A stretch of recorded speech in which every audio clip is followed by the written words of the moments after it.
It's 10 o'clock, Chairman. Shall I ask for the live stream to be switched on? Oh, it's already on. Thank you. Are we already on, Ms. Martin? We are. Okay, thank you. Good morning. Welcome to this virtual meeting of Cornwall Council's Health and Adult Social Care Overview and Scrutiny Committee. Before considering today's business, I'll outline the protocols for the meeting.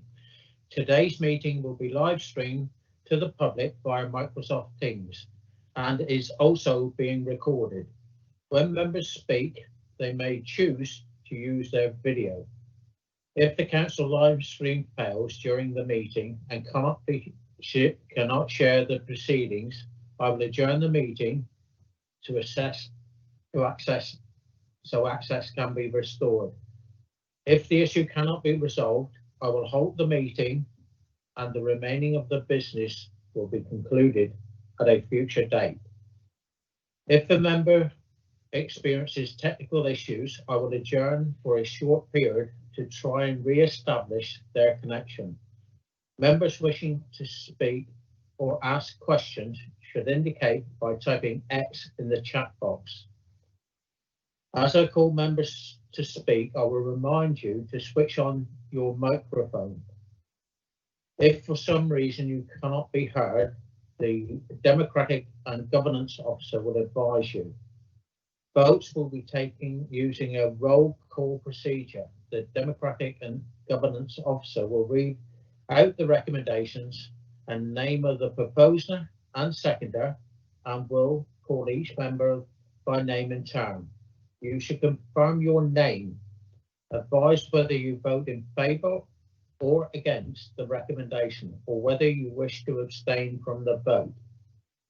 The Democratic and Governance Officer will then count the votes and advise the result accordingly. When members have declared a non-registrable interest, a disposable pecuniary interest, or an interest by the virtue of any trade union membership or they must leave the meeting, their departure will be confirmed and will be invited to rejoin the meeting at the appropriate time. Before we start today's business, I will ask the Democratic and Governance Officer to confirm the members and officers' attendance. Ms. Martin, would you? Thank you, Chairman. Just get my words up. Members, I will now call your name. Please, could you confirm your name and your electoral division? I'll do this by roll call. Okay, my name's Owen Toms. My electoral division is Lew East and St Martin's. Thank you. Councillor Martin. Hello, I'm Colin Martin, Cornwall Councillor for Losswood, Vice Chair of the committee.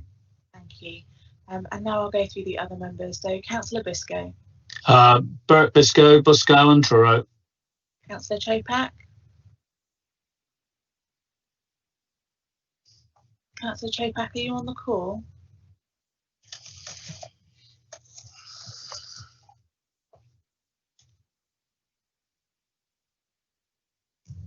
Councillor Chopak may have her mic muted. She does look as if she is on the call. Okay, we'll come back to Councillor Chopak. Councillor Ellenbrook. Yes, good morning. Barbara Ellenbrook, Cornwall Councillor for Redruth Central. I'm here. Thank you. Councillor Gammon. Good morning, Councillor Jackie Gammon, Bodmin St Mary's Division. Thank you. Councillor Jenkins. Hello, Councillor Jenkin, Crowan and Wendron Division. Thank you. Councillor Kirkham. Jane Kirkham, Falmouth Smithwick Division. Councillor Lennox Boyd. Good morning, I'm Sheila Lennox Boyd and I'm a Cornwall Councillor for Saltash North. Thank you. Thank you. Councillor Nicholas. Good morning, Councillor Sue Nicholas for Marazinum and Perranethno Division. Councillor Parsons. Good morning, David Parsons from Bude. Councillor Pollard. Mittenda, John Pollard, Hale North. Councillor Thomas. Good morning, Councillor John Thomas, Lanner and Scythians Division. you. Councillor Ver. Yes, good morning everybody. Andy Ver, Cornwall Councillor for Foy, Tardreth and Gallant. Thank you. Councillor Williams. Good morning, Councillor Peter Williams for Mabe, St Glovius and Pernawalla Parish. Brilliant, thank you. Councillor Chopak, can we just go back to you, please?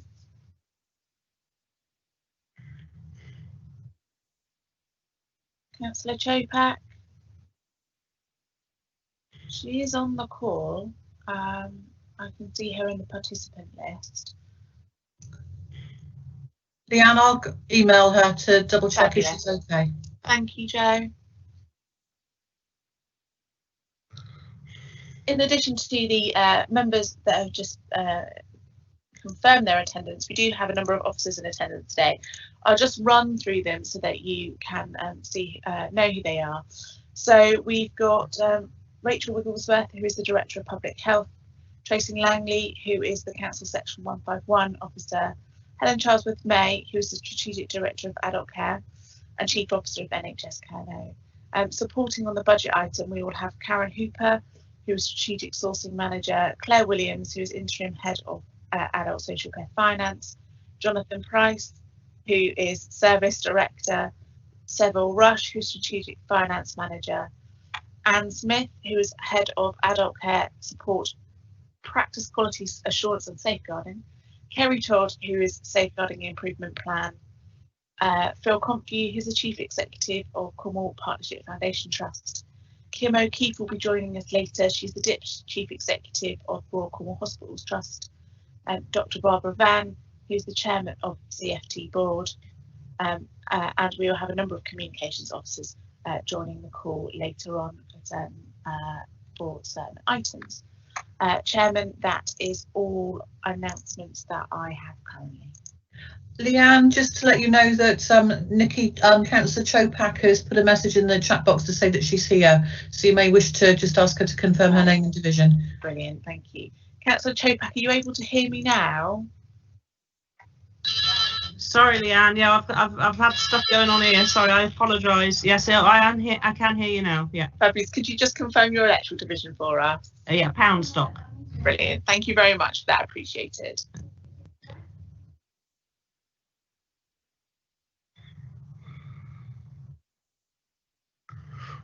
Chairman, I think we can continue with the rest of the meeting. Thank you.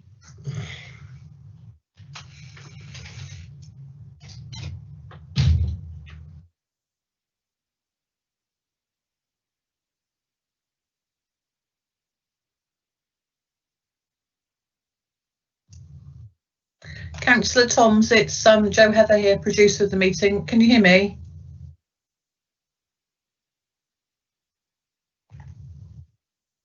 Sorry about that, Leanne. I was on mute there.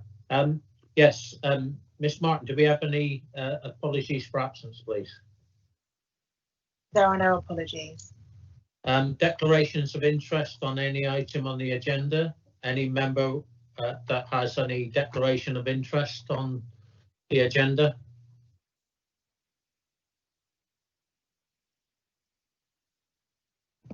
It's Andy Ver. Obviously, I work for the Royal Cornwall Hospital Trust, but have no particular pecuniary benefit from the said proposal.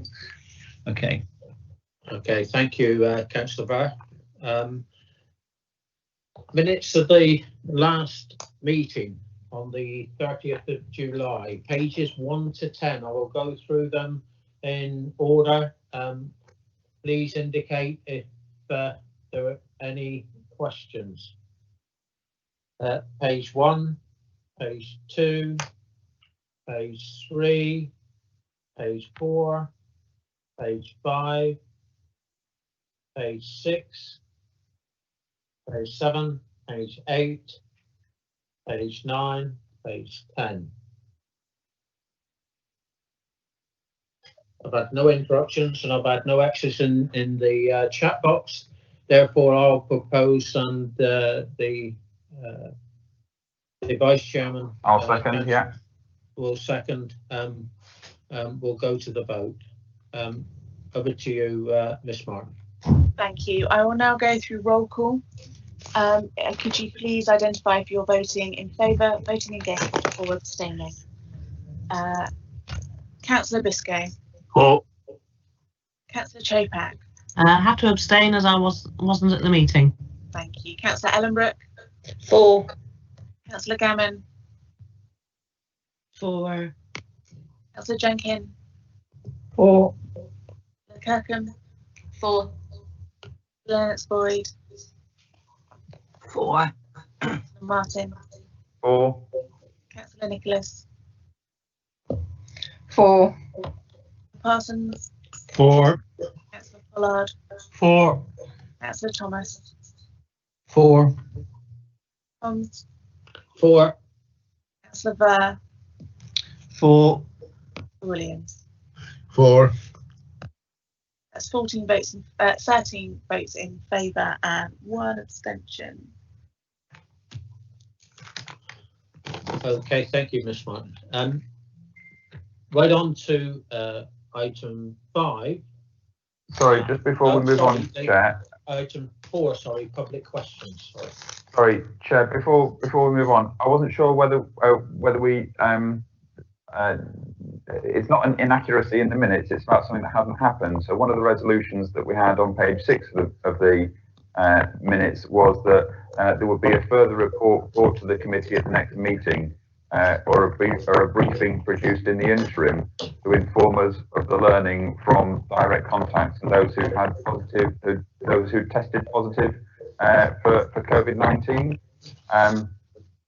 So I just want to note we haven't got that on the agenda today, and we didn't have a briefing in the interim. Am I right in understanding that, or have I got the wrong end of the stick there? And Sally Hawkin has put her hand up so she can answer that point for us. Okay, I'll defer to Councillor Hawkin. Sally. Thank you. I was going to raise the same point because I know that you did have on page 6 particular bits of learning that you wanted from the direct contacts positive with COVID-19. So my understanding is that at the point of asking that, it would have been too early to be able to put together the relevant information, and that currently we have a informal development session planned on October the 14th to help go through some of that with the committee. Obviously that will be subject to how busy we are on October the 14th. But for the moment, that's our thinking, that we can put together something to go through that particular item. It would have been impossible to do it for this meeting, but hopefully October the 14th, we'll be able to give committee an update. Thank you.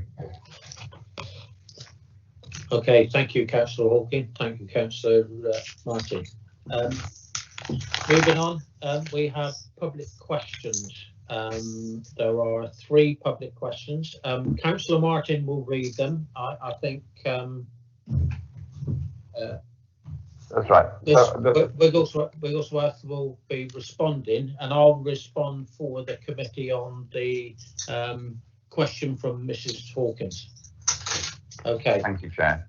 So question 1 and question 2 are very similar, so I'll read them together before we get a joint answer. So question 1 was from E. Hawley in Crackington Haven, and the question is, could the scrutiny committee tell me what assurances it can give the community that a test and trace system that genuinely meets the needs of Cornwall's community will be in place? And question 2 from J. Heaton in Launceston, can the committee ascertain and advise what is being done to ensure everyone in Cornwall who needs it has access to an effective and timely test and trace system? Okay. Over to you, Mrs. Wigglesworth.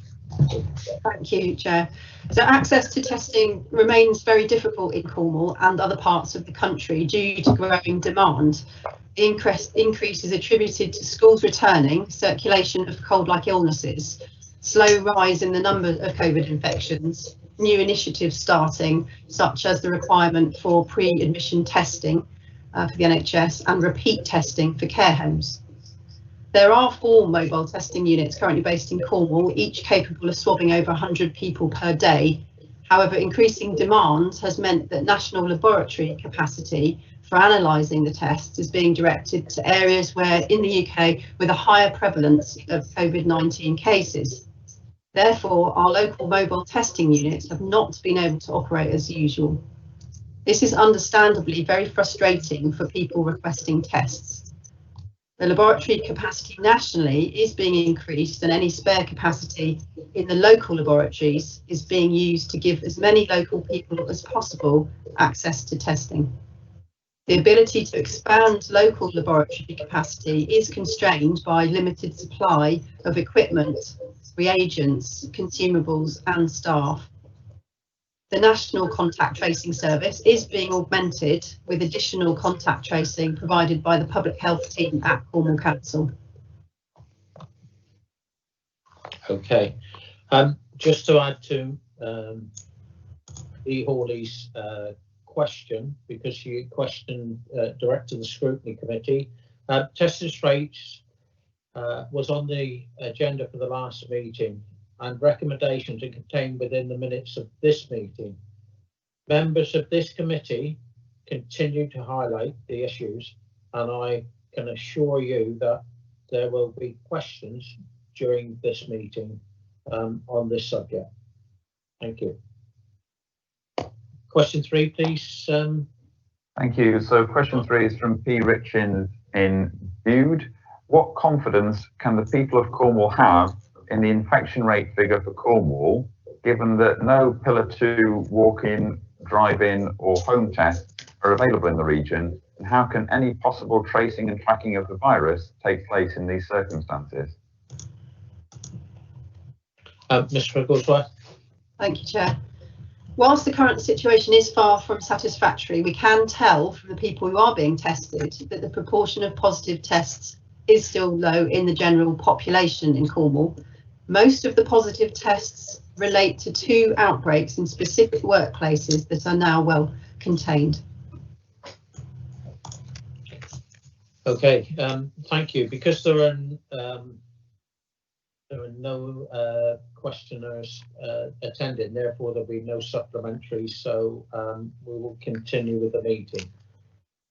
We'll go straight on to item 5, which is the budget for 21-22 and the medium term financial plan for 21 to 25, pages 11 to 66 on your agenda pack. And I think Miss Langley, I think you're leading on this subject, and we're going to first go to Helen Charlesworth May, who is going to introduce this, I believe.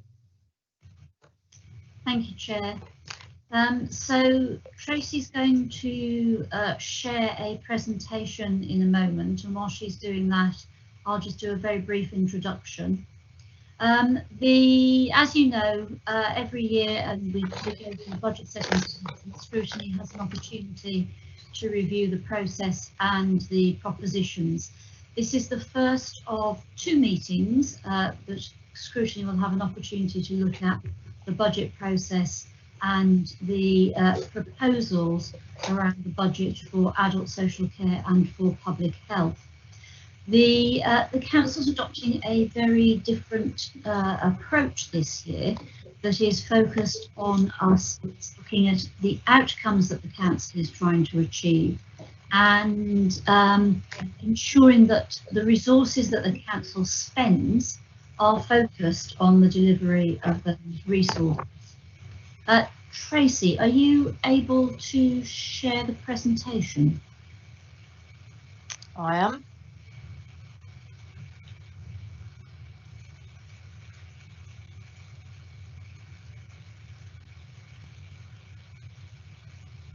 Has that come up?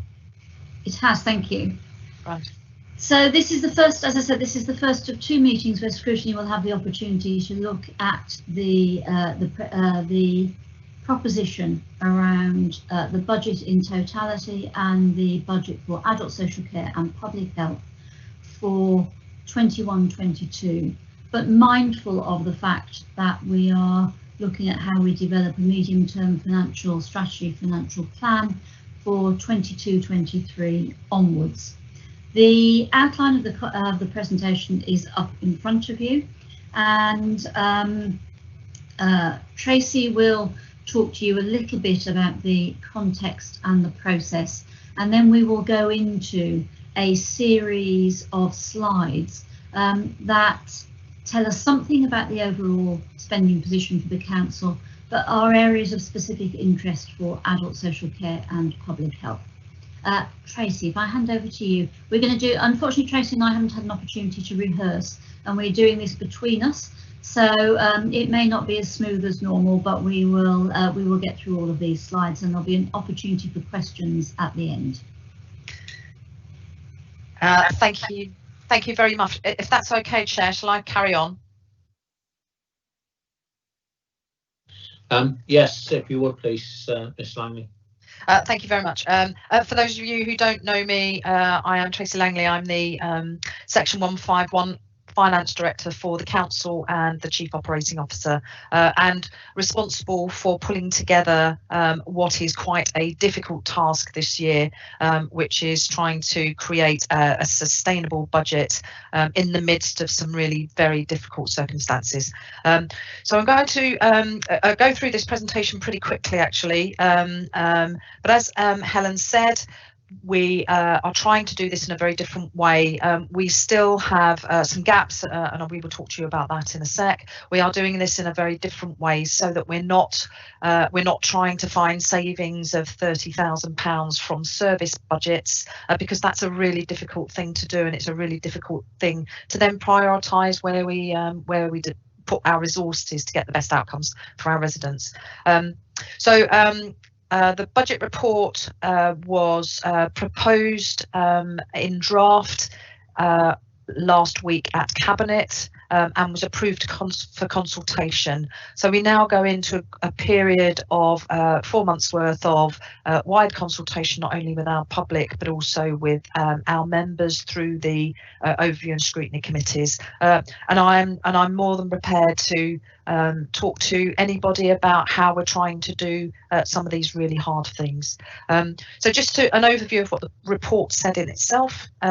So this is a period of completely and utterly unprecedented financial challenge, and you will have heard me say that before. As part of the council's overall savings, as part of the MTFP that was approved in February this year, there were already £30 million worth of savings having to be identified across the 4-year period. There is a revised budget gap of 19.7 million for 2021, which rises to 28 million by 24-25. So that's an increased savings requirement of 36 million for 2021-22 and 58 million across the whole of the 4-year period, when you add the impact of COVID and the impact of our losses over the next couple of years or so. So just to reiterate, that's 58 million across the 4 years, of which 36 million needs to be found for 2021-22. So we're asking all of our overview and scrutiny committees to take a fairly strategic approach to how we set the budget this year, with a focus on closing the gap across the whole authority, rather than having to close the gap in individual service budgets. Our medium-term financial plan will concentrate on reallocating those resources to what residents' priorities are, and so that we can invest in frontline services. Our aim is to continue to provide high-performing services, but at lower benchmarked cost. Now that's quite a tall order, but can be done.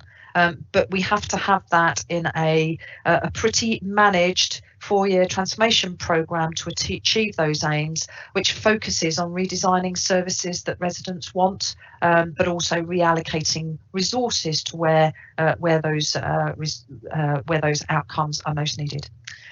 So we will be reshaping the organisation over the 4-year period with redesigned sets of services that will better be able to deliver those residents' priorities, but within a financial envelope. So the transformation and savings approach looks a little bit like this. Now, of course, as I keep saying to people, you can't put a business plan together for 4 years. and expect it still to be the same in 4 years' time, because it will change as soon as you've written a big business case. We are going to use a set of design principles that look at how we're going to transform the organisation over the 4 years, but that we will be doing business cases in very small packages across the whole organisation, so that we get whole organisational approaches rather than the very service specific change that we've had to see over the last few years. The design principles will be developed to support the organisation to better deliver on its outcomes, and through enabling cross-council changes.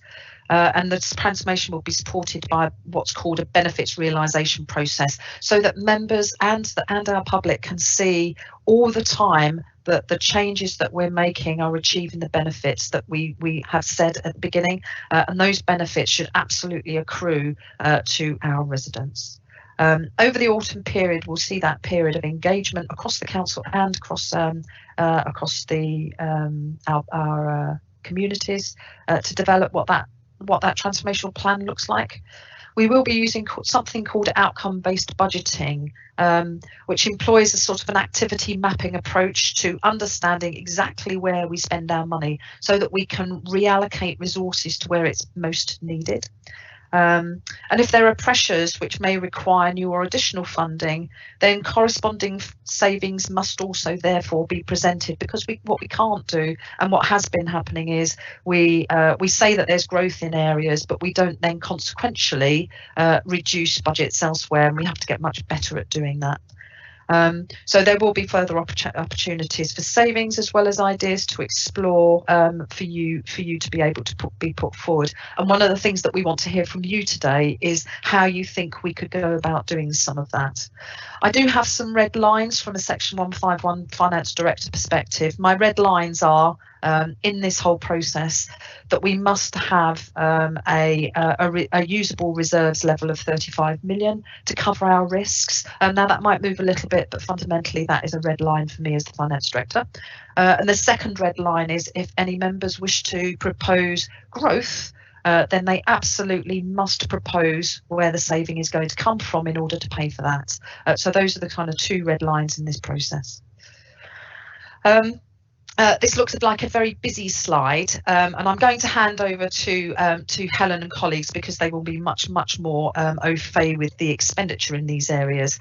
But one of the things that we've done to help us through this process is what we're calling activity mapping, which is a spend map of everything that we spend across the whole authority, and it maps into different activities. And the reason we've done it this way is so that we can work out how much we're spending on the disaggregated activities that we have in the council. And fundamentally, one of our design principles going forward must be that if an activity is being done across, I don't know, 17 different services, then it makes sense to have that activity done in one place, unless there is a very good reason why not, because it makes the governance of that much easier, and it also adds resilience and reduces cost. And where we can automate, we should, but not at the expense of our residents not being able to access services, and we're very alive to that. Overall, what we're saying is that we spend as a council gross about £1.1 billion a year, and that's distributed across many functions. The 5 activities with the highest expenditure for each function are set out in this bar below, and the orange shaded area represents the portion of gross expenditure covered by income received for each function. So this is pretty high level. If essentially we can cut and dice this information in any way you would want to see. Now, health and social care is the furthest left-hand box, and you can see there that there's a huge amount of expenditure and not as much income. Most expenditure in health and social care, as you all know, is expended on packages of care to our residents. So that is an enormous amount of money, and my colleagues are going to go into much more detail about what that looks like. Helen, can I transfer over to you, because you will know this stuff much better than me? You can. Thank you, Tracy. So what this slide does is it sets out the activities that are undertaken in the council in totality, and the grey bars set out how the council is spending its money across all of the identified functions and activities. So an analysis conducted by the teams within the council, so that's the finance team on behalf of the council in totality, supported by the officers in charge of operations across all of the council, came up with an analysis that said, broadly speaking, our work breaks down into 14 functions and 127 activities across the council. The adult social care element of that is 4 functions and 20 activities, and in a couple of slides time we will come on to the well-being slides, which set out what that means for public health too. And then that bar chart across the bottom shows relative expenditure between the department versus the council in totality. So it's no surprise there to see that all the council's expenditure on care homes, supported living, sheltered housing is incurred within the adults department, whereas cost of financing is incurred somewhere else in the council and not in adults. So this is what this set of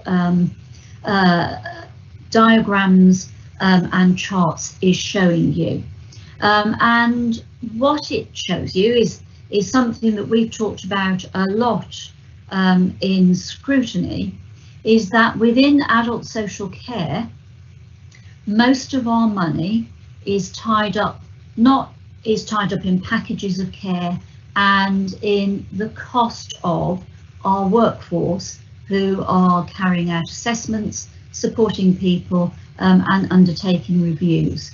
Sorry, could you go back, Tracy?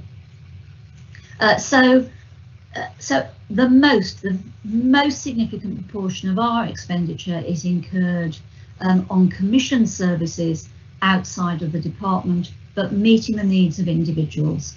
Sorry, thanks, Tracy. Could you move on now? And what this next graph is telling us is about our workforce and how we as an adult social care function spend money on our own staff in comparison to where staff groupings are across the rest of the council. So if you look there at that very end bar, you look at the number of people employed by the council in business support, and the amount of money that is spent on those people in business support. The council spends roughly 16 million and adult social care spends what is classified roughly 8 million. And we can see that all the way along, and unsurprisingly we spend quite a lot. We have people who are delivering equipment, which is a relatively small chunk of the people, but we have one bit of the council where that is going on differently and separately to elsewhere. And we spend a very significant portion of our money on staffing on adult social care workers. Can we move on? And these two graphs are the same two graphs for public health and well-being, and I know Rachel is on the call, and if she would like to contribute at all, please, Rachel, feel free to speak. But what this is showing us is that our public health and well-being service, their expenditure is very, very closely refined to that one subset under public health. Interestingly, we have expenditure elsewhere in the council that is also classified as public health, and those are the services that you'll know from children's services and the services that you will know from community safety, such as our drugs and alcohol, etc. Shall we move on? Can we move on, Tracy? And then this is the same graph around staff that we looked at before. And again,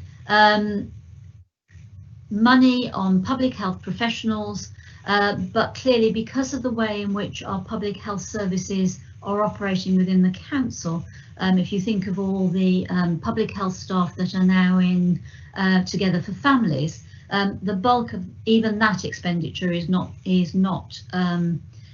incurred within the public health team. And then this, so again, we've got a series of slides split between adult social care and public health. This is the adult social care third-party spend. What this is showing you is the total, how our spend is broken down, and what the sort of constituent features of that spend are. So we have over 1,000 suppliers. We process 91,000, nearly 92,000 invoices, which is a huge number of invoices every year.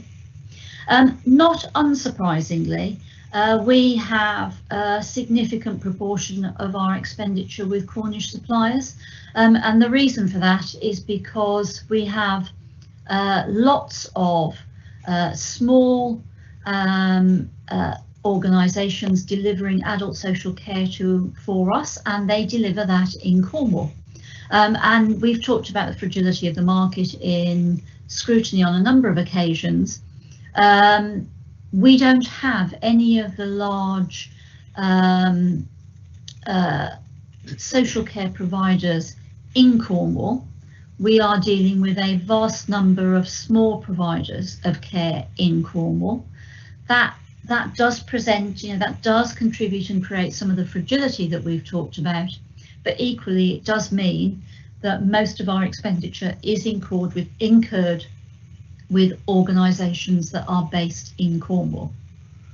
What I would say around that is that where we see bigger organisations operating nationally or regionally, what we do know is that whilst their head offices might be outside of Cornwall, it is still absolutely the case that that the majority of their workforce is in Cornwall and expenditure being incurred in Cornwall and paid to people who live and work in Cornwall, for the obvious reasons that most of that service is delivered face to face with individuals who need care. Our largest provider, with the largest sum of money that we spend in adults in Cornwall, is Cornwall Care, and that's 16.5 million. That again is an interesting observation, because if you think about the totality of spend in adults and the talking about somewhere up to £100 million on care, and yet our largest supplier is a supplier to whom we only pay 16.5 million. That is a very different profile of expenditure to that which you would see in other places. And that is because in other places that consolidation of provision into a smaller number of larger contracts, which delivers a degree of stability and a degree of control, is the way in which other places have managed the market. This is a breakdown of our largest contracts. It's interesting that the second one in there is the clinical commissioning group, and that is because not about the fact that we are buying things particularly from the clinical commissioning group, it is about our pooled arrangements. And then you see a raft of providers who are providing specialist services to people who have social care needs. Cornwall Care is largely older people. Brandon Trust, largely people with learning disabilities and autism. Cormac, they are providing an increasing chunk of our domiciliary care service and are our provider of last resort. So you can see there a range of providers, and you can also see the time at which those contracts expire. So it would be our expectation that some of those contracts, we have an opportunity to rethink how are we going to commission and provide the services that these organisations currently provide for us. This slide sets out those that we regard as being strategic and critical, and we will have had lots of conversations at scrutiny about the type of services these organisations provide. We know that residential nursing care and home care are the two greatest areas of criticality for the service, and we've had a number of conversations about the support that we put into those providers in order to ensure stability. So you know we bought Trafula Care Home less than 12 months ago, specifically because of criticality of provision. But what this also shows us is that split between residential and home care and other modes of provision. And for us, the very significant investment that we make into residential and nursing care massively dwarfs the amount of money that we spend on things like home care, supportive living, and down there at the bottom, shared lives.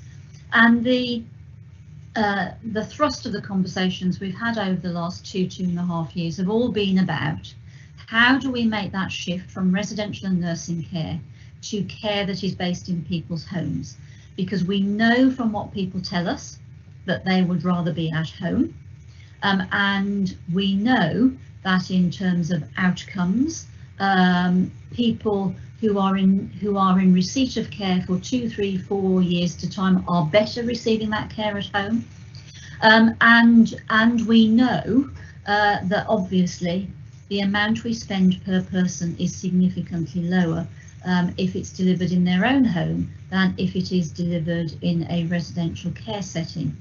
The other thing that doesn't come up here, and that is because we don't spend as much as we could and perhaps should, is that there is nothing in this sort of top set of contracts around equipment.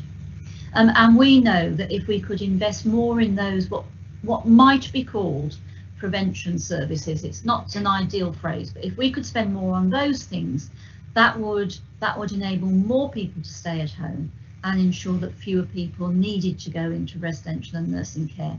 And that's why the proposal around extra care is so important, is because that will be a set of buildings that are better able to accommodate people as they age, have increasing frailty and potentially increasing disability.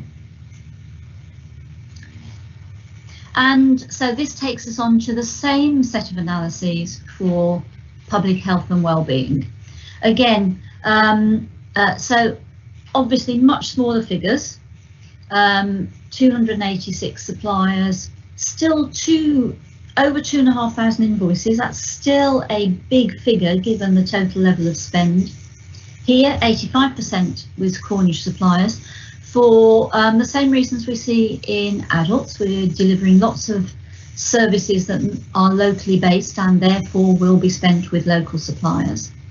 But there, our largest supplier is the hospital, Royal Cornwall Hospital Trust, historically, and that is about the work they were doing for sexual health and for other services.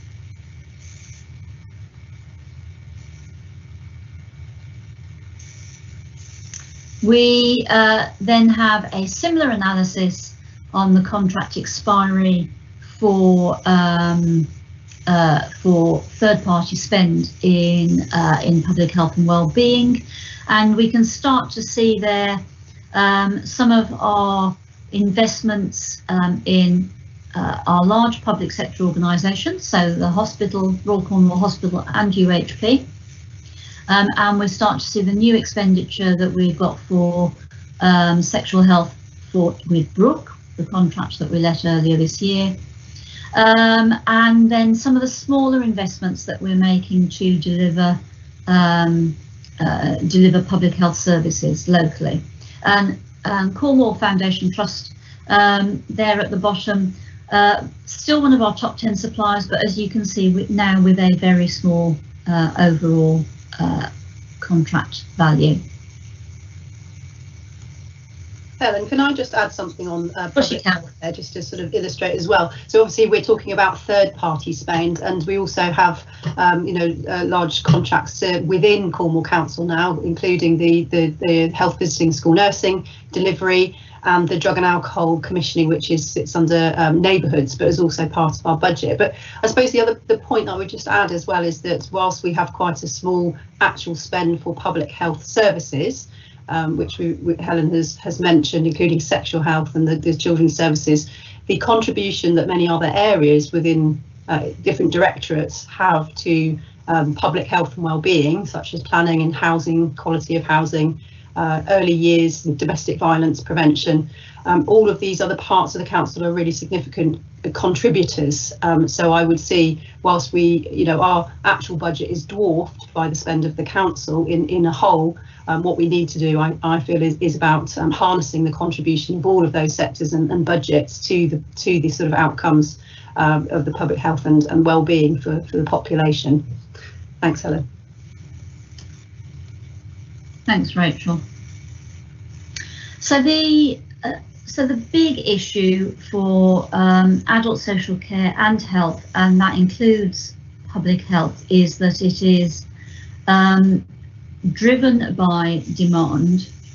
And what we know is that in Cornwall, but we know this from national trends, not just Cornish trends, is that cost and demand has been driven predominantly by an ageing population. And that is about, one, the overall number of older people that live in Cornwall, but it is also about the fact that in Cornwall, a proportion of our older population is more unwell than we would necessarily expect for a population of that age. So we know that we have people who acquire the illnesses of old age earlier. And the third thing is that we are seeing not just an increase in our overall elderly population, but we are seeing a more significant increase in the growth of the population over 85 and over 90. And all the research tells us nationally that it is that group of people, the growth in that proportion of the population, that will drive cost and demand in adult social care and health. Now that is that doesn't mean we have to sit back and wait for it to happen, and that's why trying to shift us from a model of service where we depend very, very significantly on residential care to a model of service that is based around people's homes and people's communities is so important if we are to manage to control the growth in expenditure in adult social care. Can we move on, Tracy? So our key partnerships are set out here. Nothing there that you wouldn't expect to see. The amount of time and the contribution that our independent provider market has made to our response to COVID it's been really, really important, and we have been able to build some really productive relationships that will enable us to change our provider market, which will enable us to change our care offer over the next 3 to 4 years. But it is a really, really big task to manage a provider market of over 1,000 providers. It's a really, really big task. And the other element of that we just need to sort of think about for a moment is that 2 years ago, so two and a half years ago, when I first arrived, during my first 6 months here, we saw a provider closing every month, and we were engaged in that process of closure. That is a huge task in itself every time that happens, and hugely disruptive to the people who use those services. Because of the interventions that we have made in the market with individual providers, but also more generically from being really clear about quality assurance standards, we've been able to almost stop that hemorrhaging of care providers from the market, and the very significant impact that has on people in those services. That is the sort of thing that, so we've stabilised things, but we just need to be conscious that as we go through this next 2 to 3 years, we see the impact of COVID on providers, we see the impact of COVID and ageing on people who use services, so changing the complexity of cases that we're dealing with.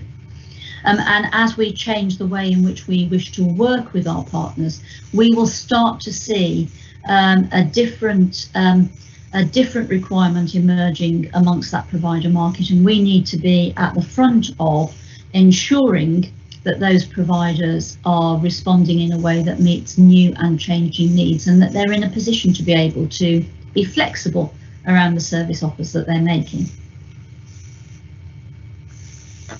Do you want me to take this back from here? Yeah, no, that'd be lovely. Thank you. So just this is the last slide. Whilst we have already got some savings that are already in the MTFP, and one of the things that we're asking is that those savings continue to be found as part of our closing the budget gap processes. And these are the ones that were already in the existing MTFP. So I'm just showing you what these look like.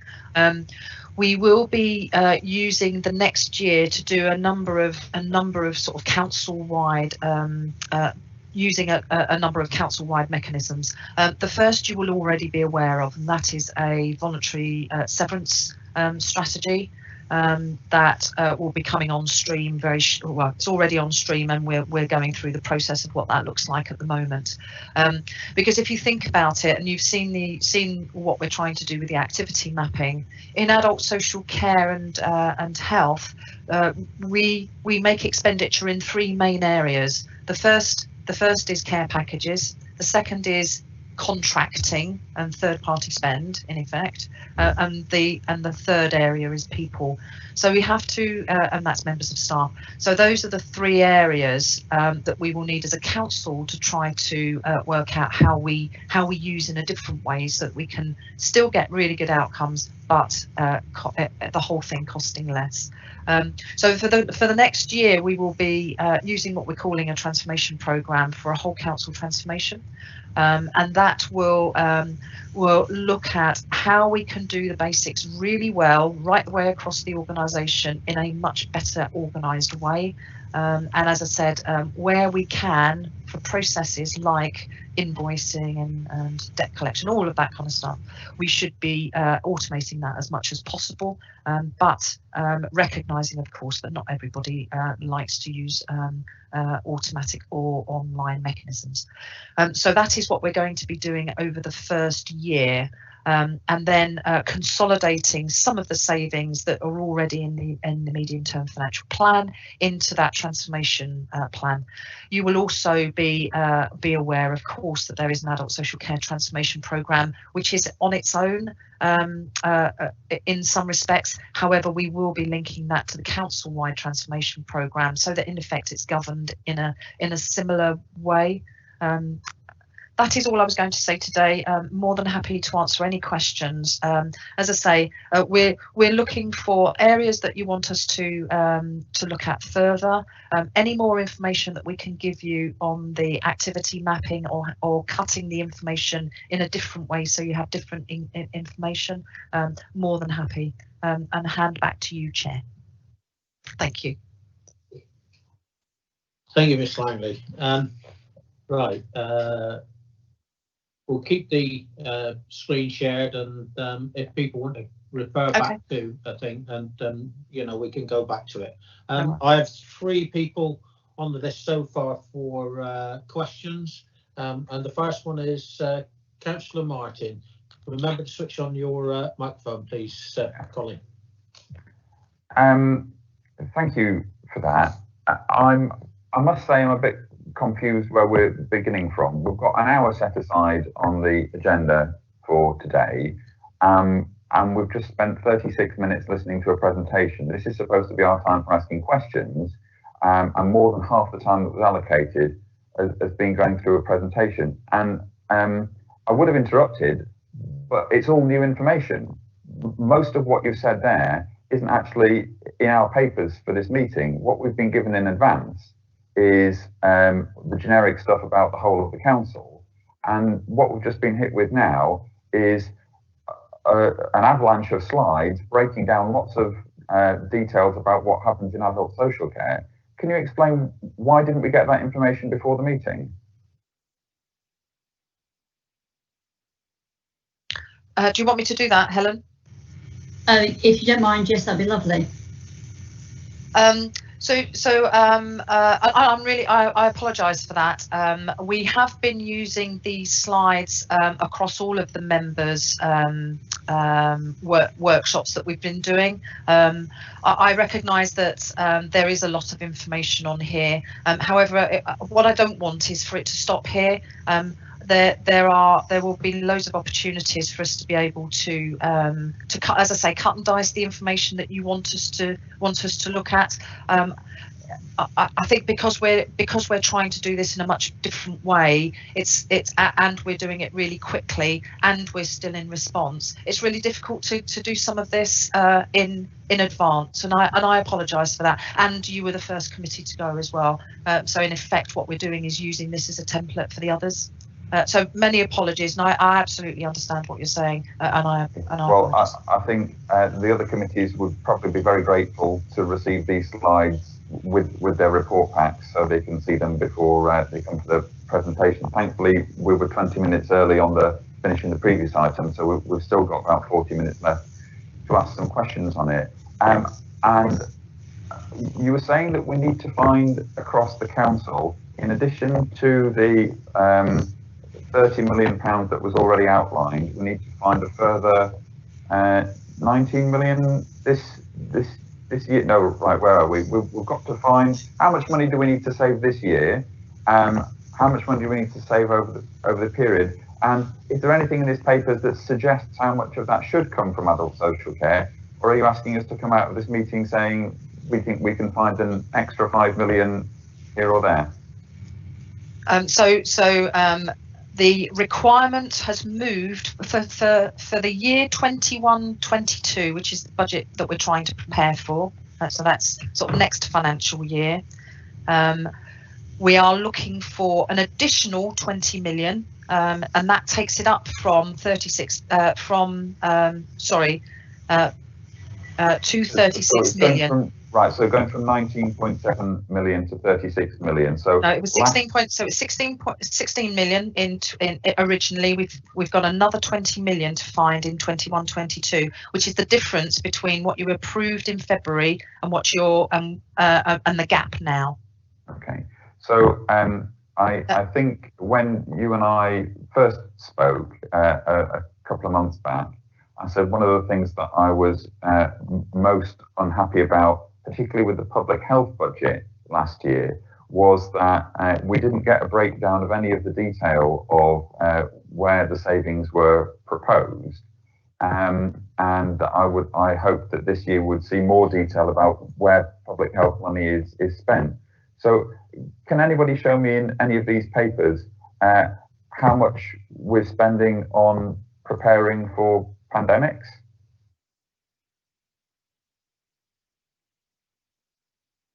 No, we wouldn't be able to tell you from these papers, Councillor Martin.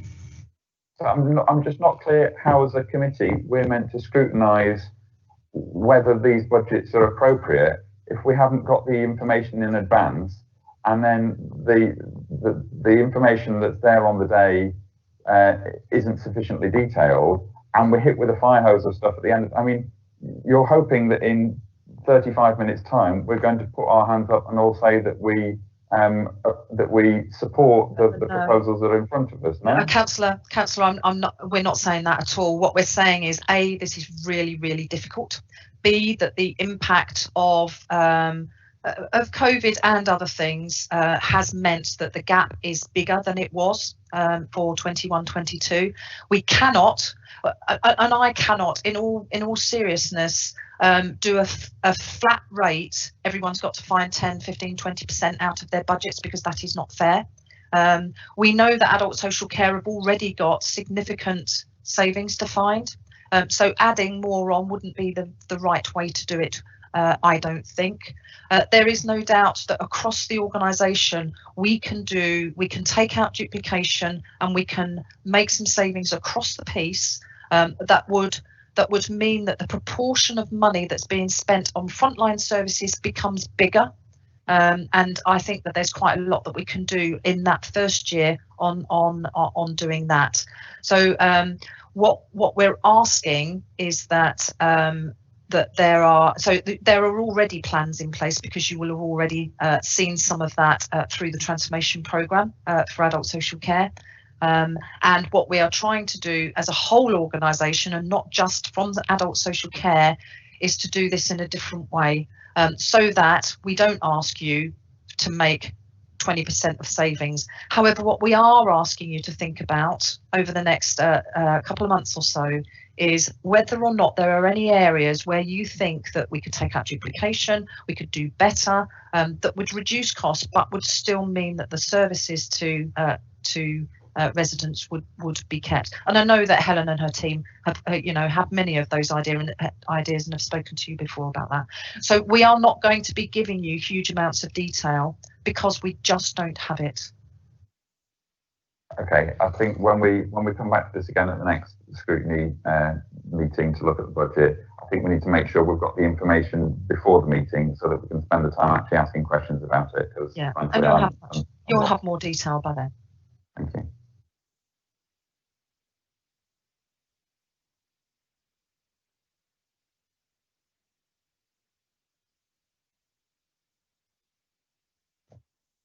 Armand, can I ask my question?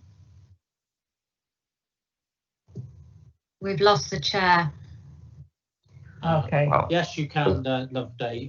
I'm sorry, I was doing exactly what I was telling you to do, is to switch on your microphone. Sorry. Okay. Right. Yeah. I'm struggling a bit with this, because yes, it's all very well to talk about output-based budgeting, but as Colin said, we've got new information here, and I'm struggling to relate that new information to the outputs that we want. Investing more in equipment, investing more in frontline, yes, but we're not talking about investing, we're talking about cutting. So without knowing the impact of cutting different elements, it's very difficult to be able to judge where those cuts should take place. It's all very well talking about transformation, but this is, and I've said it before, we were cutting the flesh off a few years ago. Now we're cutting into the bone, removing services for people. And I can't see any way that we can do that without it having an impact. So I really, rather than output-based budgeting, I would rather have impact-based budgeting. What is the impact on our residents of an extra 20 million cuts next year? And a couple of things in the presentation made me feel like the great late lamented Palm Line, who always said, what goes around comes around. The whole idea of going back to small numbers of providers who are going to provide things has been done before in Cornwall. It doesn't work. Those providers fail, and then we have to take things back in-house. We have to deal with all the additional costs of that. Cornwall is a dispersed rural community and needs dispersed services near to people, and you can't do that by having a few large providers generally based in towns. So I wonder where we're going with this. You know, suggestions for duplication. I can't see any duplication. All I can see is under capacity at the front line. And yes, more equipment, but if you have more equipment, you've got to have the people to deliver that equipment, and you can't rely on Cormac just to go and drop something out to somebody's house. You've got to have someone who knows how to fit it, and that's not necessarily somebody who's not experienced. So yes, there are some fine words, but fine words butter no parsnips, and I'd like to see where the impacts are. And as we've only just seen the figures and where it's being suggested, it's very difficult to on the fly then assess what the impacts might be. I wonder whether we can have at our next meeting something from frontline services about what the impacts might be. And the other thing that is not addressed is the elephant in the room, that a lot of people fund their own care, and that funds the residential care homes because people sell their houses to pay for that residential care. If we don't have those people in residential care and they're at home, they need to be able to fund their care at home without selling their houses, and that is not an easy thing to do. And even shared equity schemes don't really work for many years. So I wonder whether we can actually have some assessment of how keeping people in their own homes costs us more in the short term, because if people have run out of money and they're expecting adult social care to pay their care costs at home, if they go into a residential home, they sell their house, they're paying themselves again. So has that been factored in anywhere? That's probably about 4 questions, but sorry, I'm just trying to get my head around it all. I think that's probably a Helen question. So, Councillor Jenkins, much of the sorts of things that you're talking about are the sorts of things that we're tackling we're tackling and we've been tackling for quite a while. So we do. So I think the first thing I would say is absolutely we are a large geographically dispersed community, and you're right, we can't simply run services from our town centres. That doesn't. I suppose my observation would be that we have over 1,000 providers at the moment, and that's not working either. And we have to find a balance between a small number of very large providers, which is not what I'm advocating, and the multiplicity of small providers that we have at the moment, who, because they're so small, aren't really equipped to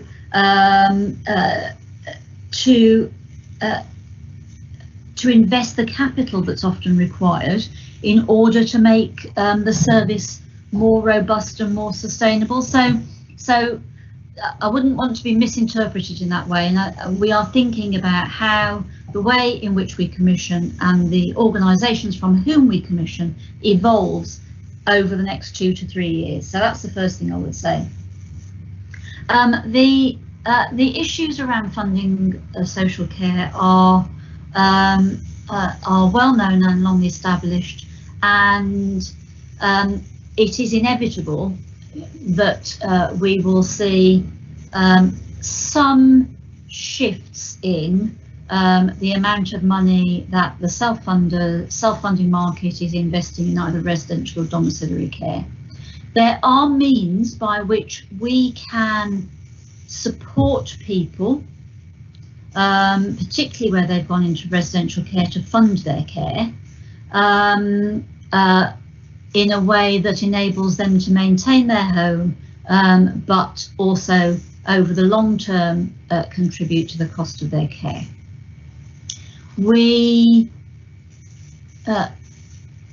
I think the surprising thing in Cornwall is that in some of our residential and nursing settings, I can't speak for our domiciliary care sector, but certainly for our nursing and residential settings, that level of cross-subsidy from self-funders to the council does not exist in Cornwall in the way it does elsewhere.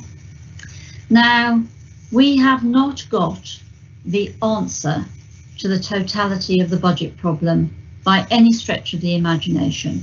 But what we do know is if we move from a residential based service to a service based at home, that will enable us to free up cash, which we can potentially invest into more money for the people who deliver frontline services in the domiciliary care sector, and will enable us to deliver to more people in total. Because a lot of what we spend goes on bricks and mortar, and we know that in Cornwall, the things that are driving that cost of bricks and mortar is the fact that our buildings aren't fit for purpose. So we know our providers spend a lot on utilities.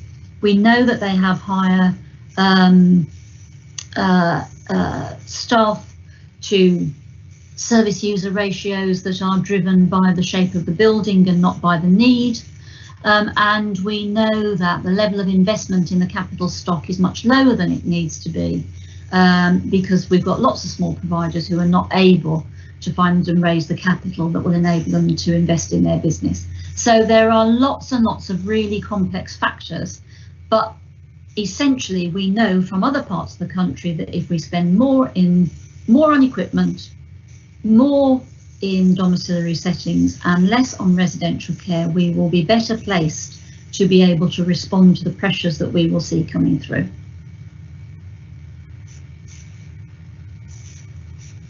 Okay, thank you.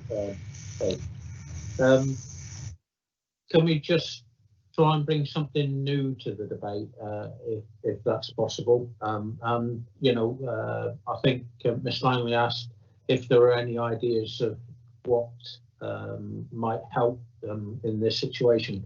I know Phil Comfrey was wanting to speak. Do you want to come in at this point, Mr. Comfrey, or do you want to come in later?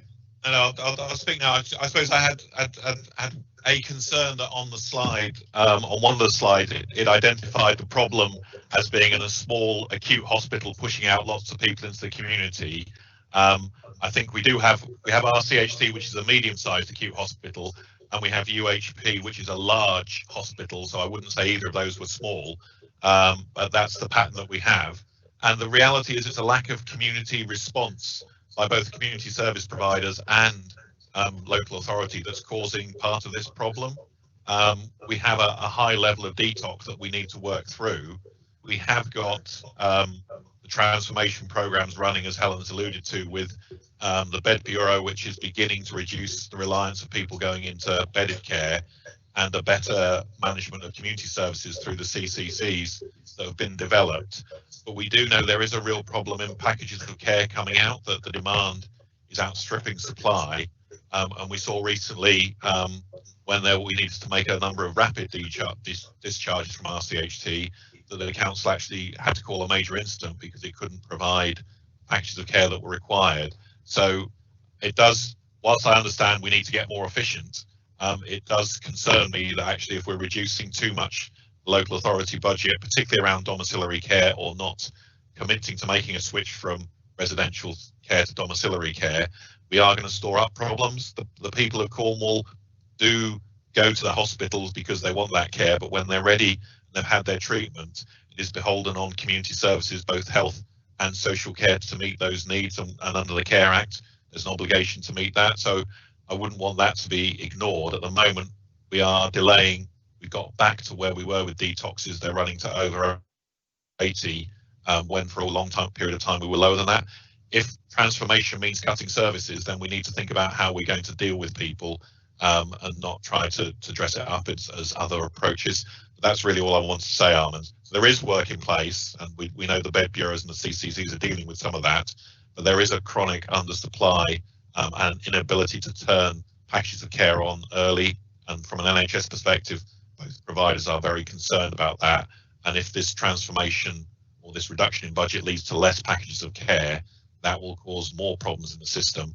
That's a result of our inability to deal with community services, not an inability of our acute providers, both UHP and RCHT, to deal with services properly. Okay, thank you for that, Phil.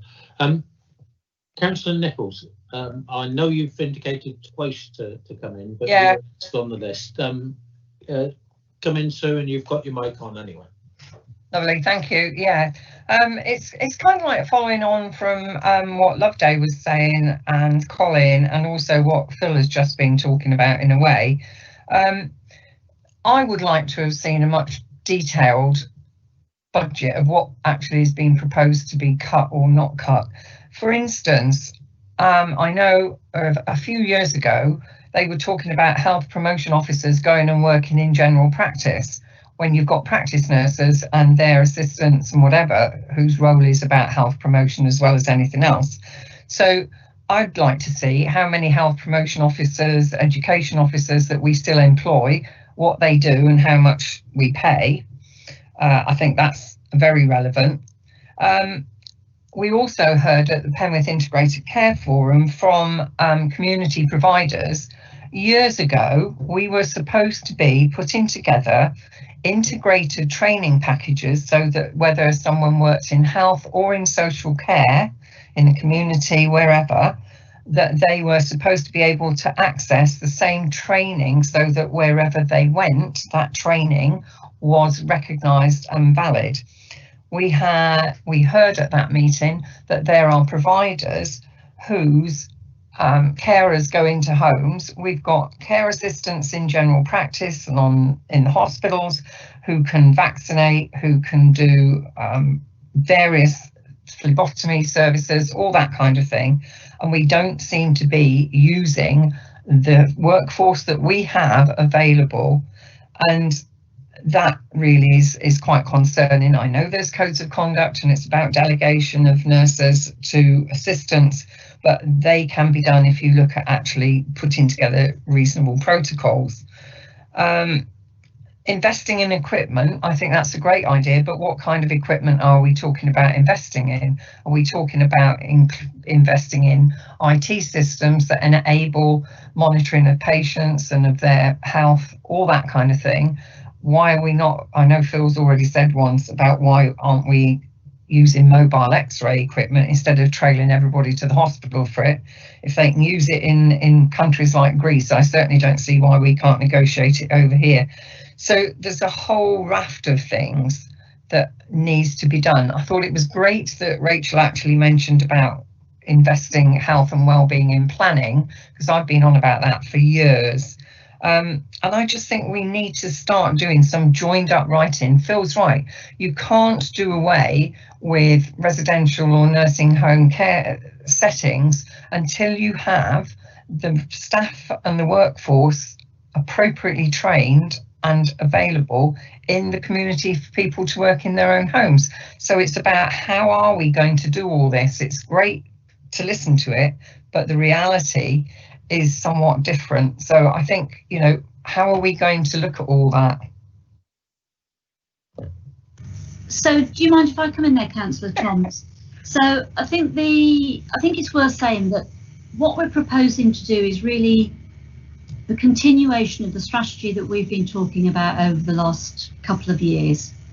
Stabilise our providers, start to invest in domiciliary care so that we can disinvest from residential and nursing care.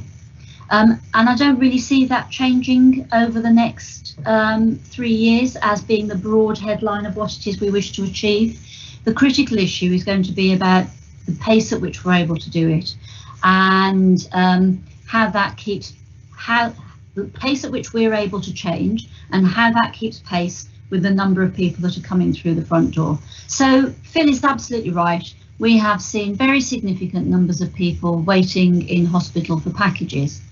That is against a backdrop of an increase in the amount of domiciliary care that we're providing by in excess of 20% in the last 6 months, and an increase from under 500 people receiving new packages to an increase of over 700 people receiving packages. There has been a massive increase. However, whilst that increase that we put in place was far in excess of what we planned to put in place, based on our forecast activity 6-7 months ago, it has not kept in pace with the demand that we have seen coming through from the hospitals. And that's partly because of the backlog that's built up as a result of COVID-19, and partly because of the interventions we've had to make in order to make our buildings COVID secure. So we know that every organisation that we're contracting with, be it RCHT and UHP, through to our smallest residential and nursing care providers, have had to take out beds in response to COVID-19. And that is placing a massive level of unplanned demand in the system, which we recognise we are all struggling to keep up with. And so what we're now trying to think about is, how do we address our strategic ambition in order to be able to make the changes that we need. And I just use this one last stat, which I know we've used before, and just to remind everybody, the best performing adult social care places in the country spend between 30 and 35% of their service budget on residential and nursing care, and the rest is spent on domiciliary equipment and staffing. In Cornwall, we are the reverse of that. We spend 70% of our budget on people in residential and nursing care, and that inevitably means we support fewer people than the demand that's out there, and that is our challenge. How do we shift that balance? And irrespective of the saving requirements of the council, we must meet that challenge, because otherwise the entirety of the budget will go on adult social care.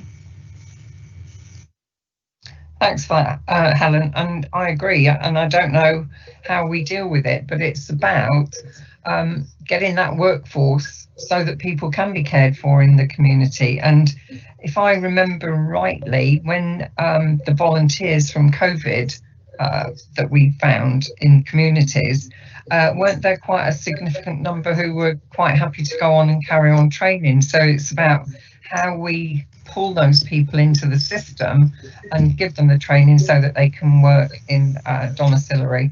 Absolutely, and we have, John will be able to give you the precise figures, but we've had a significant increase in the workforce in domiciliary care, specifically for that reason.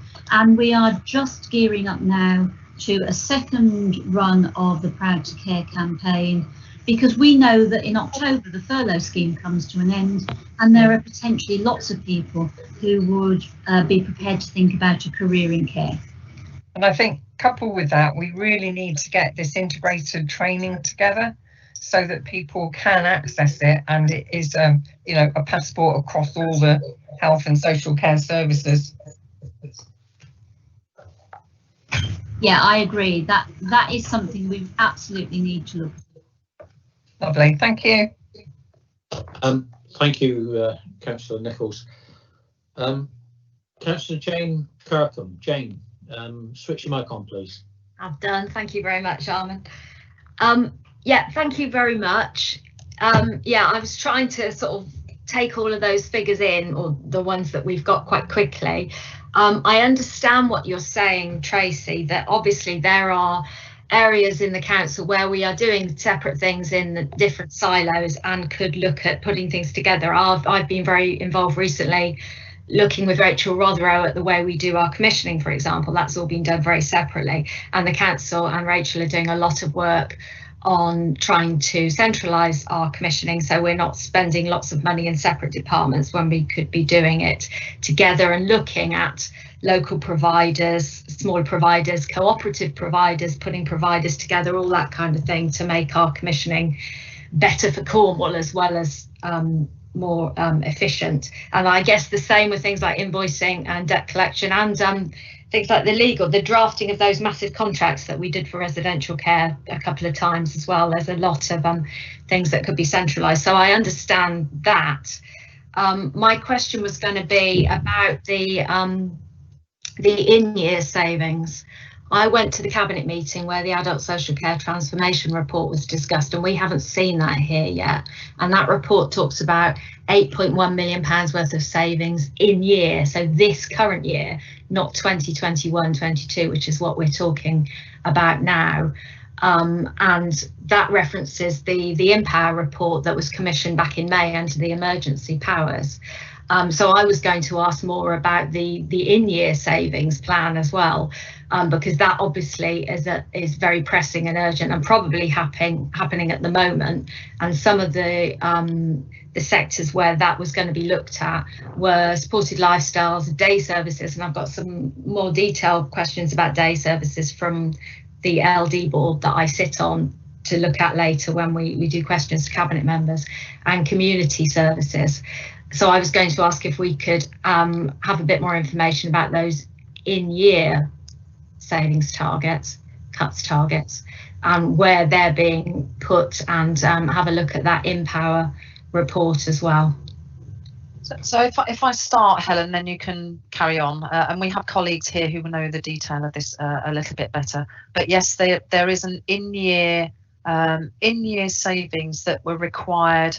Firstly, if you remember, as part of the 2021 savings plans in the medium-term financial plan, but also, if you remember, I had taken a report to Cabinet that for our in-year pressures through COVID, which said that we weren't minded to issue a Section 114 notice, which is unsustainable, but that with some in-year work we could bear down on expenditure so as to bring in our overall forecast, which was not looking great at that time, into balance by the end of the year. So part of those savings will be £8 million that's been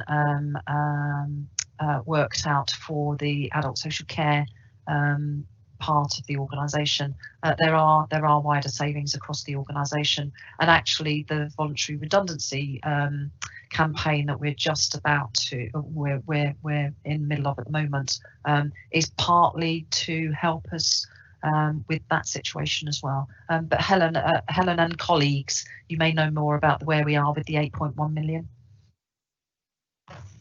So the 8.1 million is reflection of the pressure that's in adult social care. It's not unusual to have pressure, in-year pressure, in an adult social care department, and need to take steps to bring that under control. The broadly speaking, we've got money in direct payments, a saving to be made in direct payments, which is a continuation of the work we've been doing in direct payments to recover unspent monies. So that is a one-off this year, and we'll need to manage the pressure that might accrue next year as a result of that being one-off. Our day centres have been closed for a number of months because of COVID, and that has generated a cashable saving. Again, that's one-off this year. Our supported lifestyles, we have identified that a number of people have been receiving duplication of service as a result of COVID, and that can't continue. So we are going to be reviewing and revising. So what I mean by that is that some people who live in supported living environments go off to our day centres, and that is essentially a free service. because the expenditure for that is in day centres. We have been paying extra for people who have been staying in their supported living environment. That is not a sustainable position, and that's not something we're doing for families where they're looking after people full time. So we're having to look at how we reshape some of that offer. Debt recovery is a significant area. So there are two elements to this. There is an issue about what we are doing to collect our income at this moment in time, and the impact of improving our income collection means that we will be able to either reduce our bad debt provision or, as a minimum, not make a further contribution to our bad debt provision this year.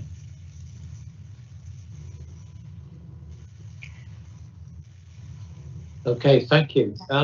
Can I just ask a bit of clarification on a couple of those things? The supported lifestyles, does that mean the people who, supported living, who are in supported living will no longer be able, when they reopen, be able to go to day centres? No. This is about what we're doing now as a reason, well, they can't go. Absolutely. Okay. And the income collection, what and the debt recovery, where are we collecting that income from? So the bulk of the income that is raised in adult social care is the contribution that everybody has to make to care. Okay. Yeah, we're reviewing at the moment, aren't we? Yeah. The charges. And we have growing debt because we're not pursuing that at the pace at which we should. It is not helpful, particularly for older people. It is not helpful for a debt to build up because they worry about it. So there's actually a positive side to this. But if we don't collect it, we also have to make a contribution to the bad debt provision because we appear to have a lot of debt outstanding. Okay. So we're not, so these in-year measures, we're not actually reducing or changing services any more than the fact that the day services, etc., have been affected by COVID. Yeah. Okay, thank you for that, Councillor Kirkham. Councillor Biscoe. Well, good morning, Chairman. Morning. How are you? Yeah, fine, thanks. Excellent news. I've got a couple of points to make and a couple of questions to ask. One of them is I have to say incredibly basic. What I detect here is that we are talking about not simply transforming the organisation, but actually transforming the way in which we structure the budget in order to understand how we can structure the organisation and actually make real savings. My suspicion is that as we go forwards, the demand for savings in order to repay what's been borrowed in order to address the alarming situation around COVID, which a borrowing situation which doesn't appear now to be over, we must wait till this afternoon to find out what the consequences are going to be, at the same time as the ability of society to generate taxation appears to be also under pressure, is that we're going to be under significant pressure to have to look at this over a fairly substantial period of time as a contracting situation. At the same time, as Helen points out, the level of demand for services is growing, and the critical need for services, particularly in old age, is not going to go away, and therefore I think we are in a difficult position. So I understand I think I understand the overarching reasons why, and I buy the logic of that. I think it's right. Some of the building blocks I don't understand. So when we talk about an activity, what do we actually mean? What is an activity? That would be quite helpful to understand.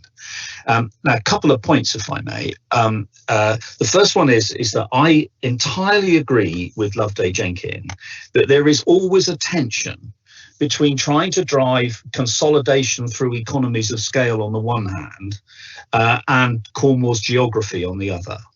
And Cornwall's geography is not simply about it having a dispersed settlement pattern.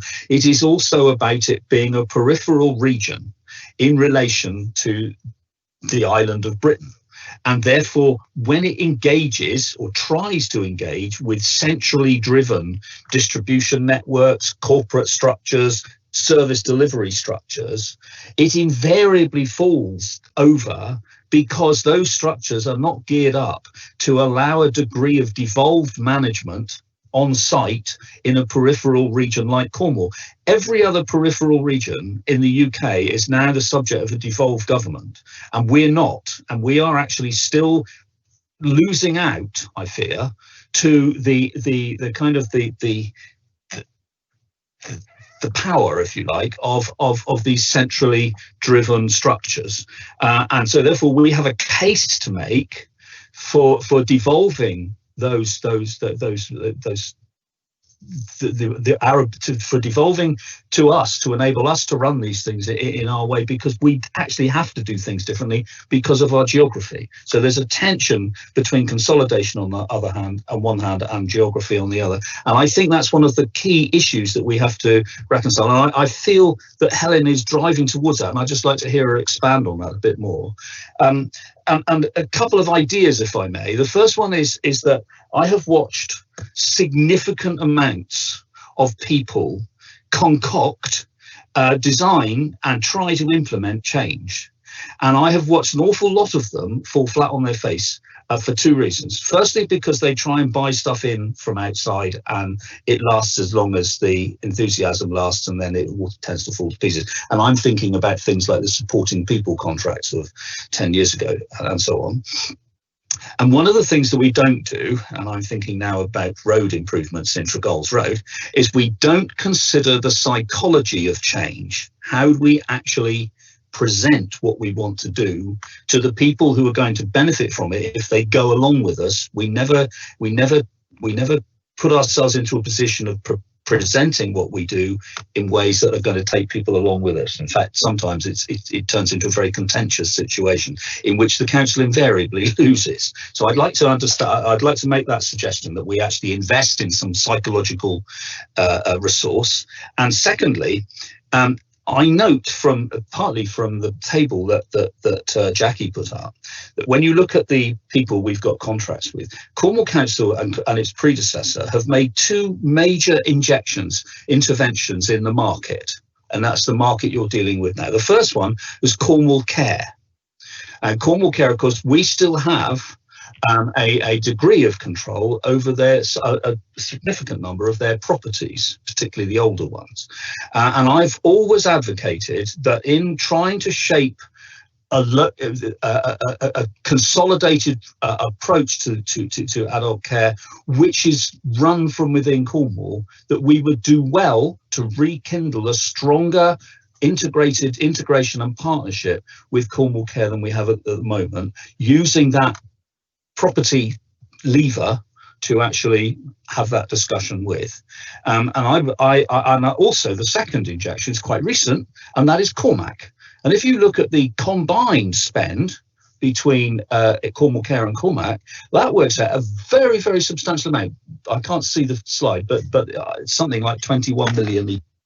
And it seems to me that in looking at all those providers, and I would like your comment on this, yeah, there we are,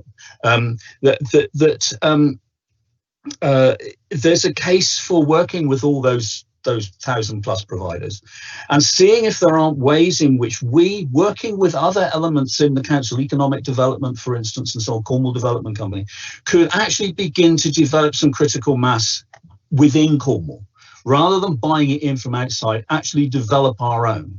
Because what I've noticed is where we do that, we actually succeed, because we understand how that tension between delivery and corporate structure works best for Cornwall. And we do so because we're a peripheral region, and we have to understand that, otherwise we fail socially anyway. So I'd like to see some effort put into, I think this is what Helen is driving at, although I didn't quite understand what she was saying. I think what you're trying to do is to bring some of those many providers together into stronger corporate structures, and I think that would be a really interesting way to go. Thank you, Chairman. Chairman, shall I try very quickly to answer the transformation-y type questions, and then I'll hand over to Helen. Okay, thank you. Thank you.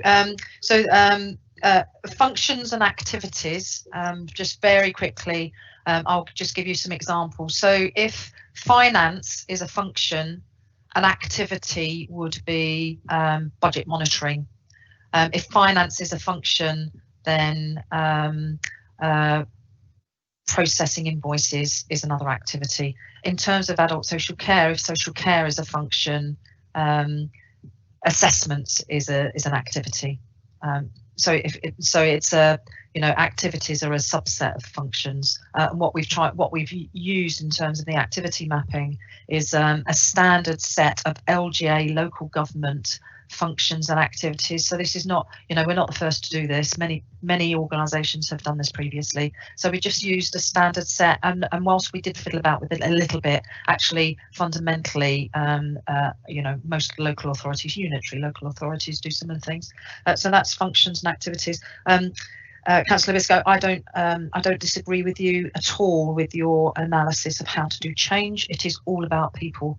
And one of the proposals in the transformation programme is how we do the engagement and bring people along with us. And that's not only for our own staff, but that's also for the community. So I agree entirely.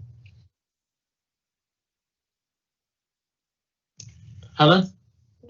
Hi, thank you. So in terms of the way in which we work with our providers, we will, I wouldn't say choose which providers to work with, but we will need to be much clearer about working with a smaller number of providers at scale in order to be able to implement the types of changes that we want.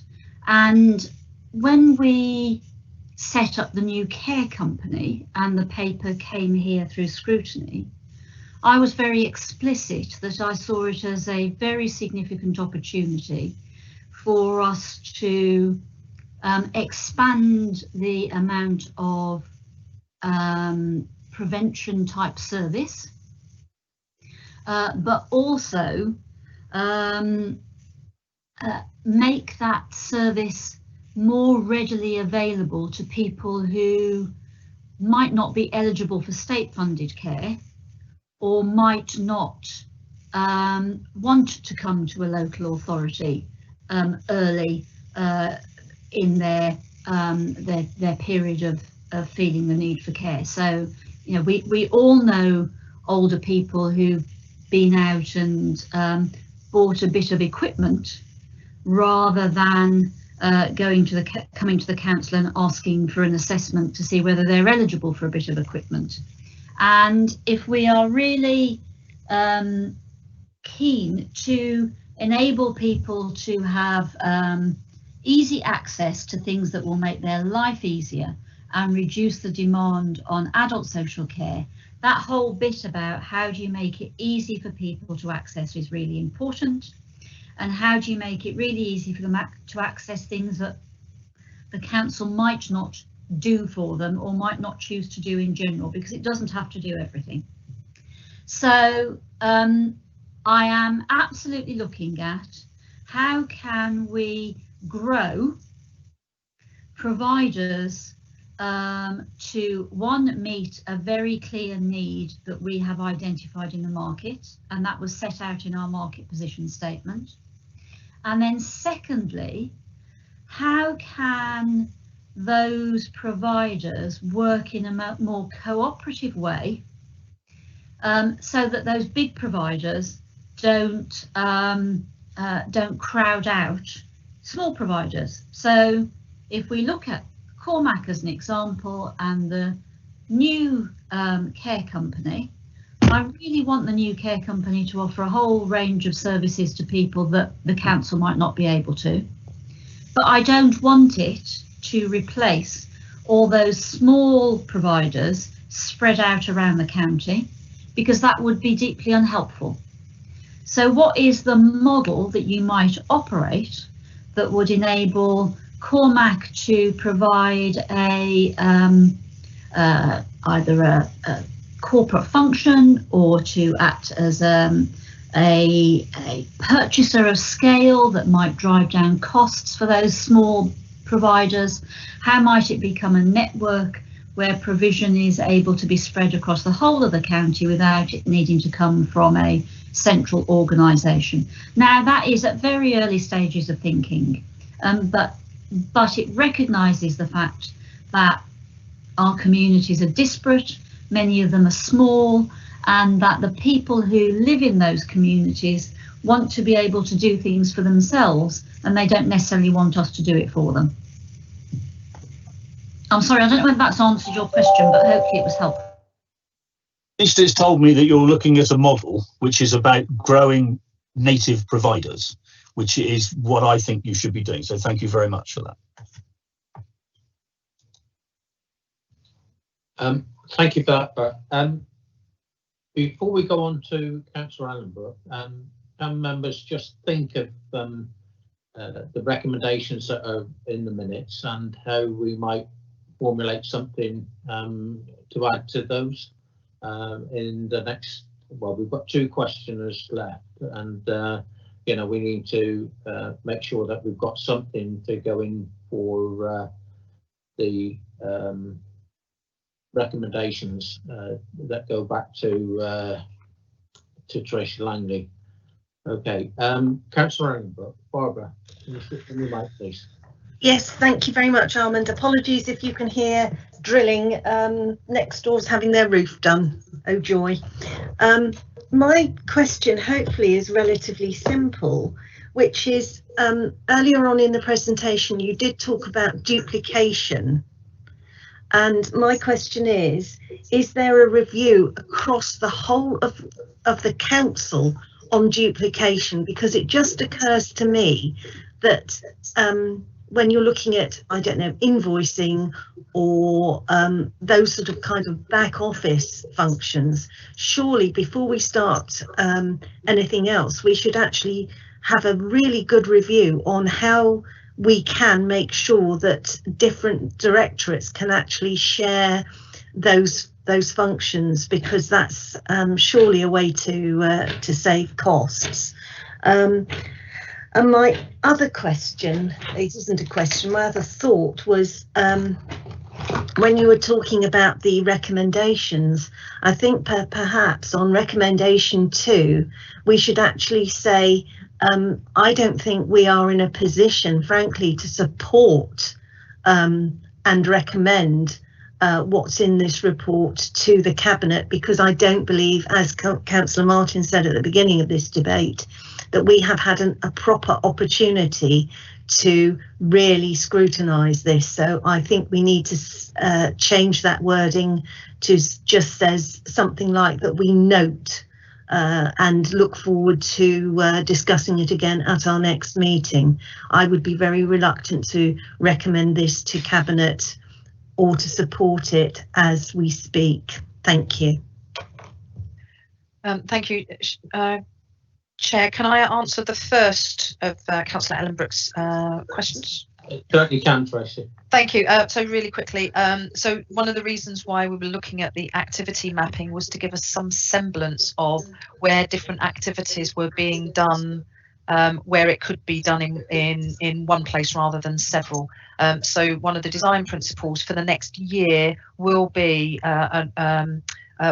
one thing in one place, unless there's absolutely a reason why it shouldn't be.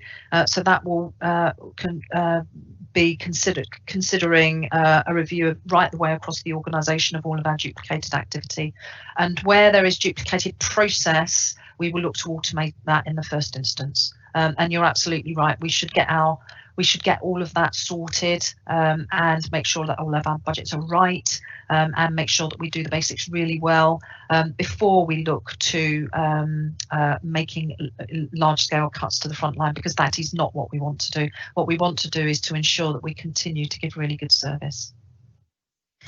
Could I just come back on that, Chair, a minute? Which is, in that case, is that process actually happening as part of this this budget presentation? So in fact, are you planning to also have a root and branch review of those functions which will become part of the budget for next year? So yeah, so part of the work that we're doing right now is to look at what the detail of that looks like and how that impacts right the way across the organisation in the first instance. You know, if you have a look at what I'm showing now, the 14 functions and 127 activities, we know which of those activities right the way across all of the directorates are duplicated, and we will look to unduplicate them and do them in one place where it is obvious that it makes sense, but where there's a really good reason why we shouldn't do that, then that will come forward as well. Okay, thank you. And final kind of supplementary to that, if I may, is there's also been a lot of talk about this, looking at the property portfolio and consolidating that. Does that also form part of the function of what is happening with the budget throughout the council? So yes is the answer to that. The estates transformation forms part of the council-wide transformation activity. And will be managed in the same way, and proposals will start to come forward with regards to what that looks like. So the other thing that I will say is that this is very big and very complex stuff, so you won't see everything all coming forward all at the same time. My proposal is that we kind of sequence this in small packages of change, but that where those are being proposed, that they do come back and you do see those small packages, because actually what we're doing is whole council change and not just individual service change. So it's a bit more complicated. Yeah, and thank you, and that's reassuring to know that is happening.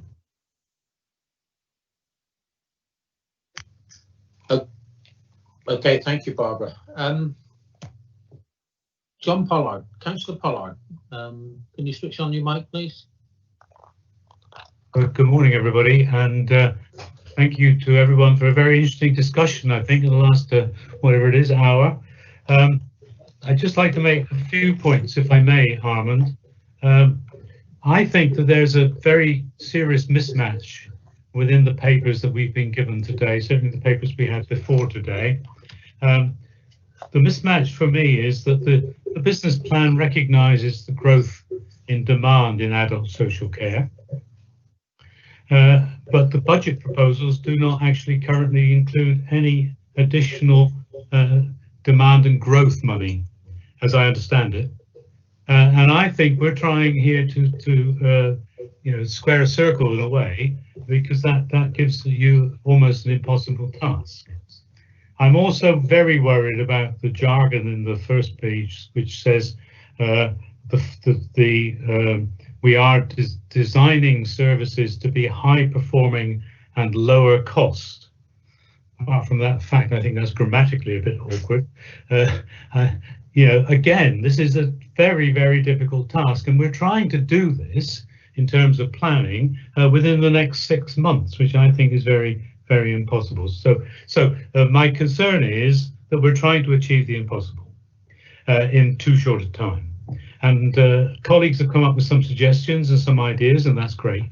But if we're only at this moment trying to start to develop new models, then there's no way those savings will be in place. And I think we need to recognise that the team we've got with Helen and John and so on, the whole team, I think is superb. It's probably the best team I've experienced in the last 12 or so years. It's brilliant. It's working really hard. It's got great empathy with the needs of Cornwall, and it's trying to develop schemes that are very effective.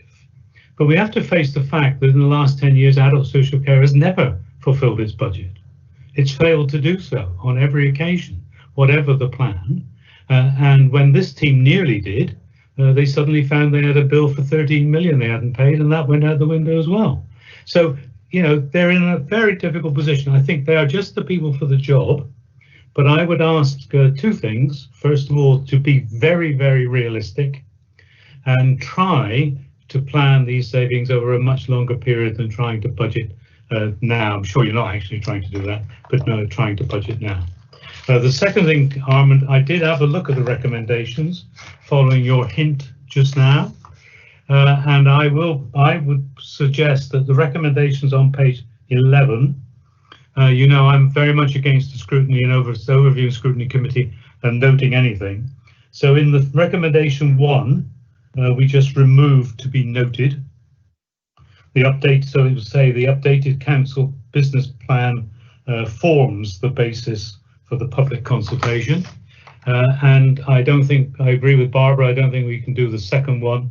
So in the second one, I would to substitute that with some words along the lines of in developing the budget, we would ask officers to take note of the comments this committee have made. Can I come back, please, Chair? Yes, Miss Langley, you can. Thank you. Those words are very helpful.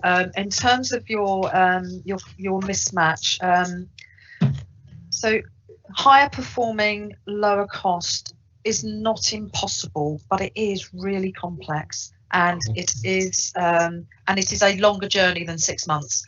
So we're not gonna nail all of this all in one go, and it will be a journey of trial and see what works.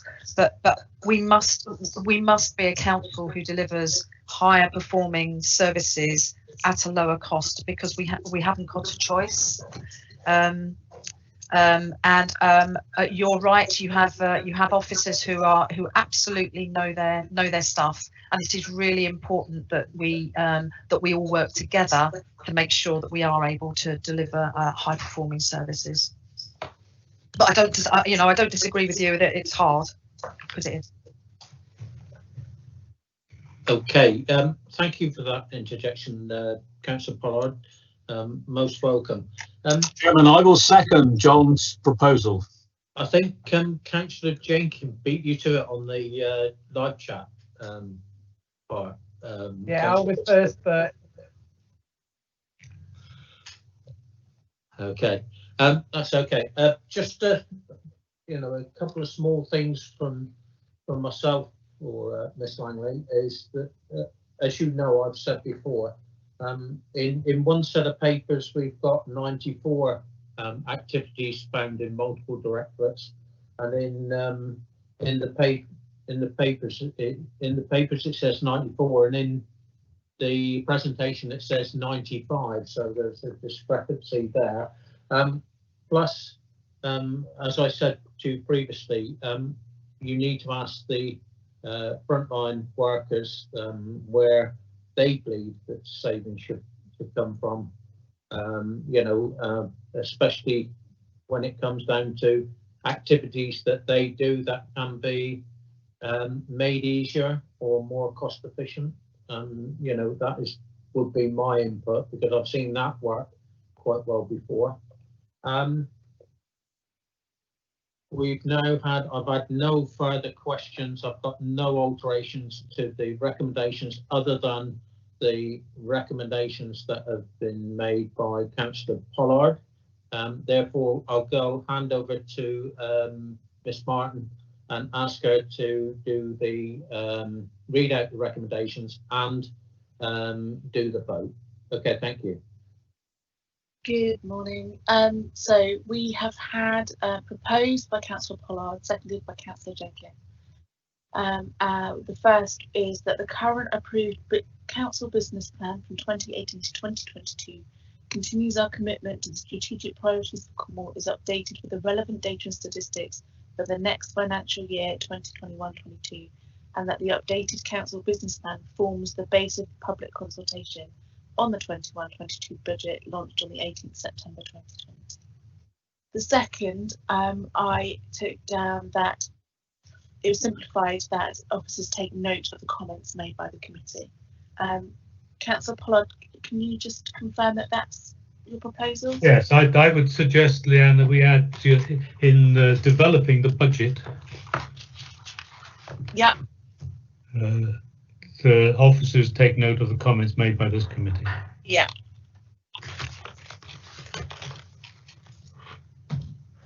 Councillor Jenkins, are you happy with those words?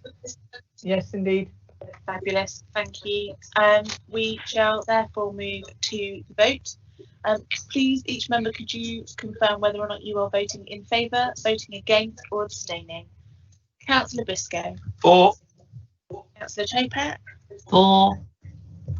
Councillor Ellenbrook. 4. Councillor Gammon. Councillor Gammon. I'll come back to Councillor Gammon. Councillor Jenkins. 4. Kirkham. 4. Councillor Lennox Boyd. 4. Councillor Martin. Abstain. Councillor Nicholas. 4. Councillor Parsons. 4.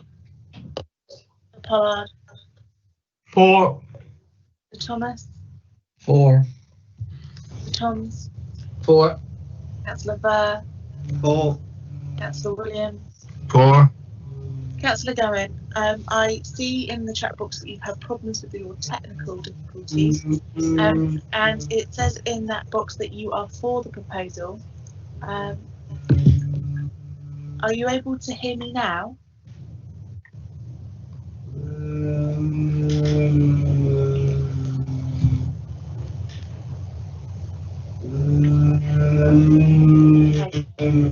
Councillor Gammon appears to be having technical difficulties with her microphone. She has indicated in the chat box that she's in support of the proposal. Her support doesn't alter the outcome. So we are a majority in favour with one abstention. Okay, thank you for that, Ms Martin, and thank you to all those that took part in the debate. It's a little bit longer than I thought it might take, but actually it was well founded, and I thank everybody for their input. We're going to have a 5-minute comfort break, and then we'll start again at 12:05, just so that everybody can get a cup of tea or go to the toilet or whatever they want to do. Okay. But remember to switch your microphones off and your videos off, please. Chair, I'll be leaving you at this point, but thank you very much indeed. It's really helpful.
Hello, Miss Martin. Are we ready to start again? Members appear to be back. Is Anne on the line? Anne Smith on the line just to take? I am here. Fabulous, thank you. Anne is going to be leading on this next item, Mr. Chairman. Okay, Anne, do you want to start your presentation? Do you have a presentation, or are you just doing a roundup of what's in the report? So I think Helen is. Oh, sorry, Helen. It's absolutely fine. Sorry about that. Chair, do you mind if I just start, and then Anne and Kerry will be able to answer questions? Okay, thank you. So as the committee will recall, we had a peer review of safeguarding in adult social care back in June 2019. It feels like a lifetime ago now. And we came to the committee with the peer reviews team in October last year. There was a subsequent small review of progress when the council had the council-wide peer review in October, November last year. What we've got in front of you is a report that sets out what it is we've done and the progress that we're making and the things that are still to do. But the team that you have in front of you, Anne and Kerry, have been the people who have led the design of the response, but also, really importantly, have been out there with staff supporting them to make the changes that they need to make.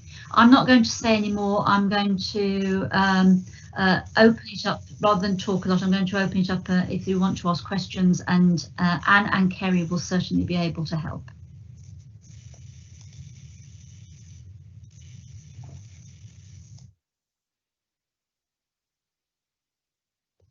I'm just checking. I haven't. Oh, hang on. I've just had.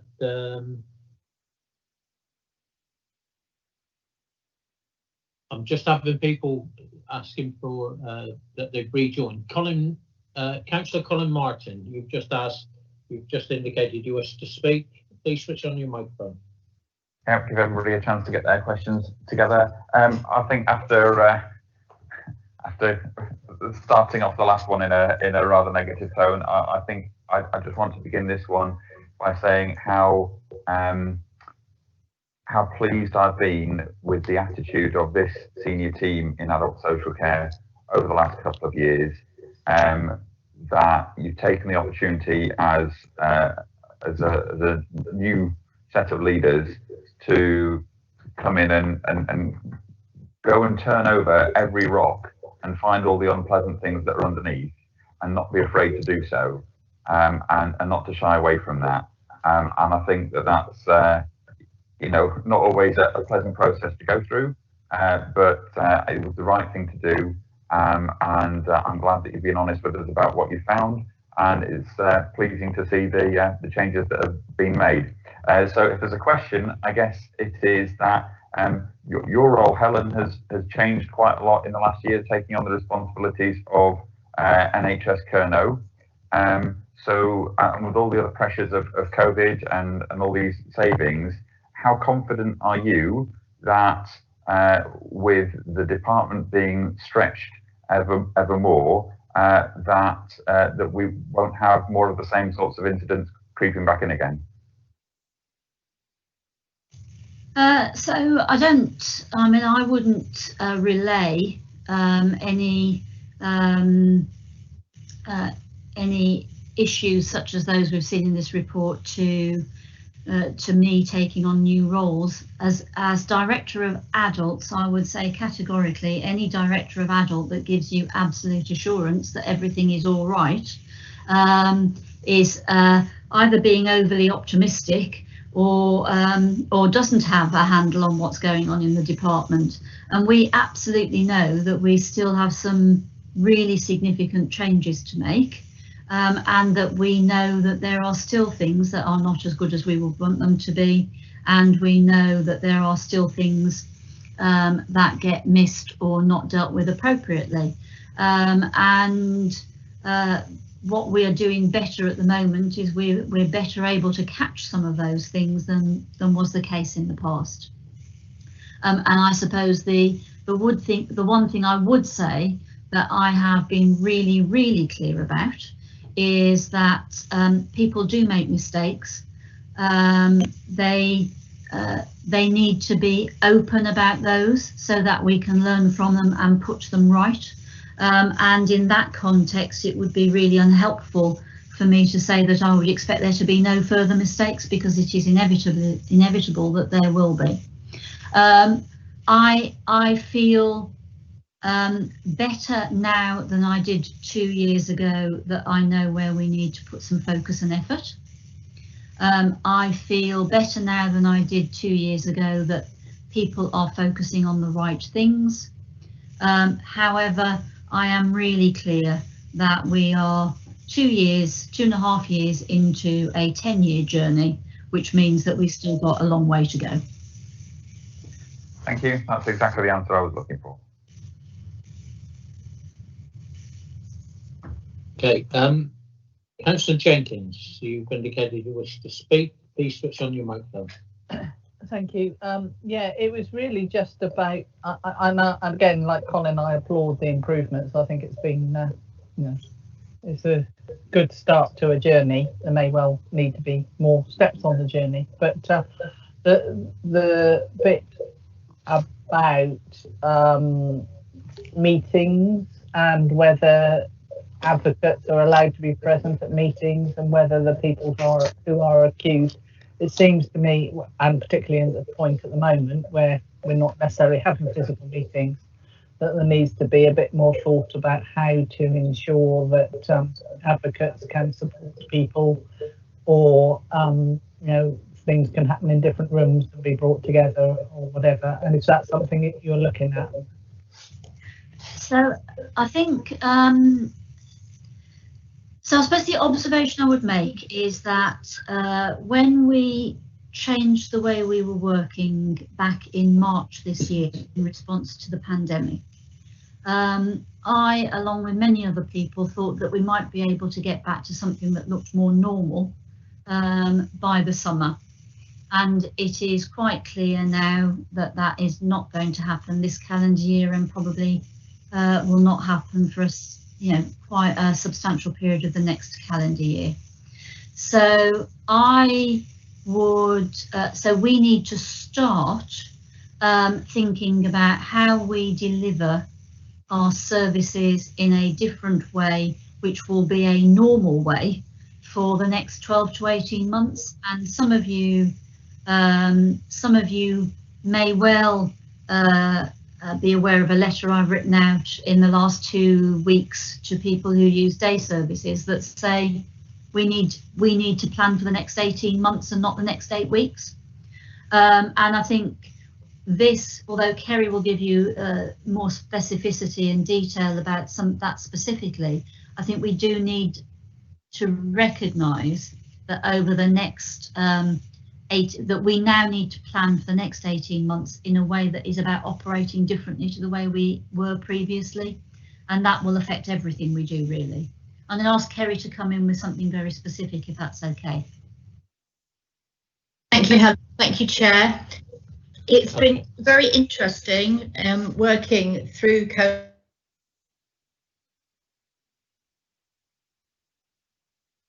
Kerry, you're on mute. Mute yourself, Ms. Todd. Sorry, Chair. Sorry, Helen. Is that better? Okay now? Yeah, thank you.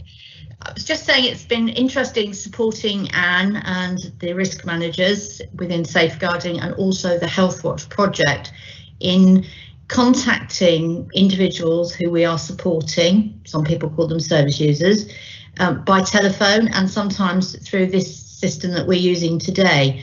And people have told me that they feel very empowered by actually being able to join in a conversation, even about some sensitive issues around safeguarding, using different methods. They say they feel quite confident. They say they feel more empowered. And I think when we are talking about planning going forward, I think we need to remember some of those pieces of information that have come forward where people have actually said, I like being part of it, but I don't actually want to sit in a room. So I just wanted to say that. Okay, thank you. Councillor Kirkham, you indicated you wish to speak. Please switch on your microphone. Yeah, just to follow on from that a little bit, really. I sit on the LD Partnership Board, and they were just because obviously they a lot of people have lost the day services during COVID, and I understand that the letter that you were talking about has just been sent out to service users, and they just Healthwatch Cornwall particularly just raised a couple of issues about the letter and the way the service users are being communicated with. Do you mind if I just ask a couple of the things that they passed on to me? No, that's fine. Is that all right? Yeah, it was about virtual contact. They wanted just to check that all the service users, even the hard to reach ones, were being contacted and maybe being trained in using things like Zoom so they could interact with us even at the moment, particularly with the co-production events on the day services. And they wanted to, oh yes, the adults with autism, they were saying, have been particularly affected by the changes. And a lot of them have been really helped by returning to college, and they wondered if all opportunities about restarting day services in some way, shape or form had been explored in a similar way that some of them have managed to get back to college. So it's really about making sure that everyone who could be contacted was being contacted, even those ones who won't respond to a letter, whether it's easy read or not.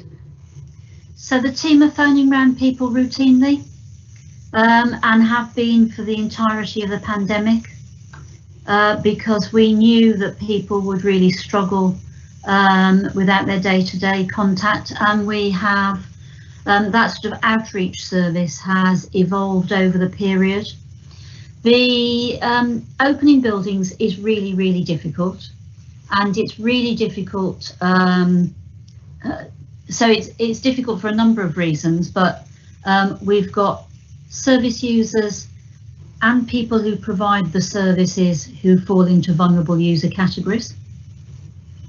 So thinking about how we support staff to support people without putting themselves at risk has been something we've had to think about. Because of the nature of our buildings, we can actually not have very many people in those buildings. And when you start to bring together the people who use the services and the people who provide the services, you're actually talking about really tiny numbers of people who can then access the service. So if you think that, you know, 2 service users, 2 people who support them, and people visiting, and you're already at your 6. So it is really, really difficult. So does the 6 apply to this? Yes. So this is the problem for us, and our buildings make it very difficult. So the purpose of the letter was to have the conversation about this is now no longer for 8 weeks. This is for 18 months, and therefore what does that look like for the next 18 months? And it's not about and I want to build on the consultation and co-production that was done prior to the pandemic. I want to look at what's worked over the last 6 months and what hasn't worked, and I want us to think about what might we do differently. There will inevitably be some people who need to come out of their home environment, but we also need to recognise that that will be quite small numbers of people, and it will also be we'll only have capacity for quite small numbers of people. So thinking about how we do that with the people who use those services is really important. We're equally about to embark on a similar exercise around respite. Yeah. And our respite services are CQC registered, and therefore the restrictions around that are even greater. So we want to be as open and transparent as possible, but we are juggling some really serious risks and logistical difficulties here.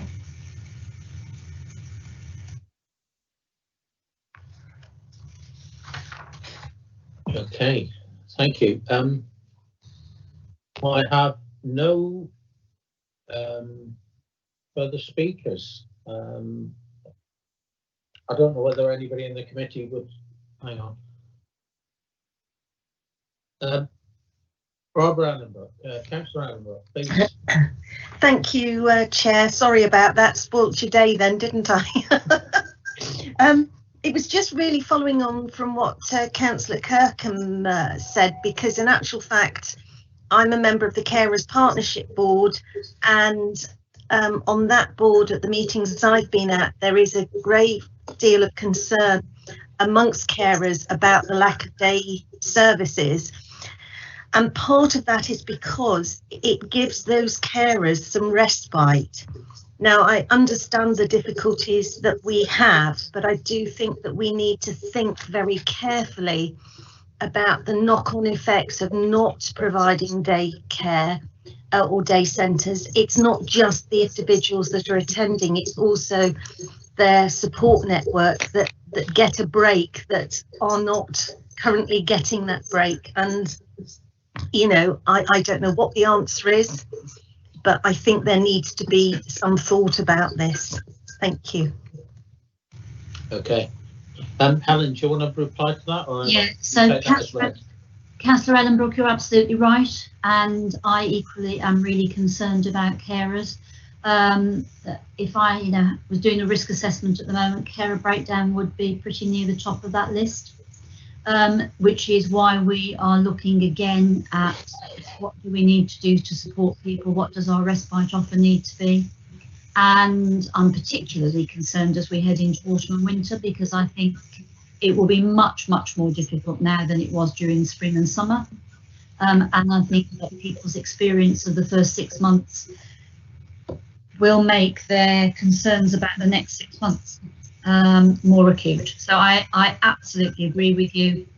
And that is one of the things we are looking at as a matter of urgency. Okay, thank you. I have no other speakers. Does anybody else wish to speak? No, I see nothing coming in. Does anybody want to add anything to the recommendations that are on pages 67 and 68 of the... Chair, do you mind if I make one last comment, which I forgot? Yes, of course you can. So the other thing I would just like to draw to the committee's attention is that the Safeguarding Adults Board will be publishing 2 safeguarding adult reviews in the near future. They are reviews that the committee have had briefings on in the past, and publication was delayed because of the pandemic. But it is our expectation that those reviews will be published shortly. Okay. Councillor Ellenbrook, you wanted to come back in?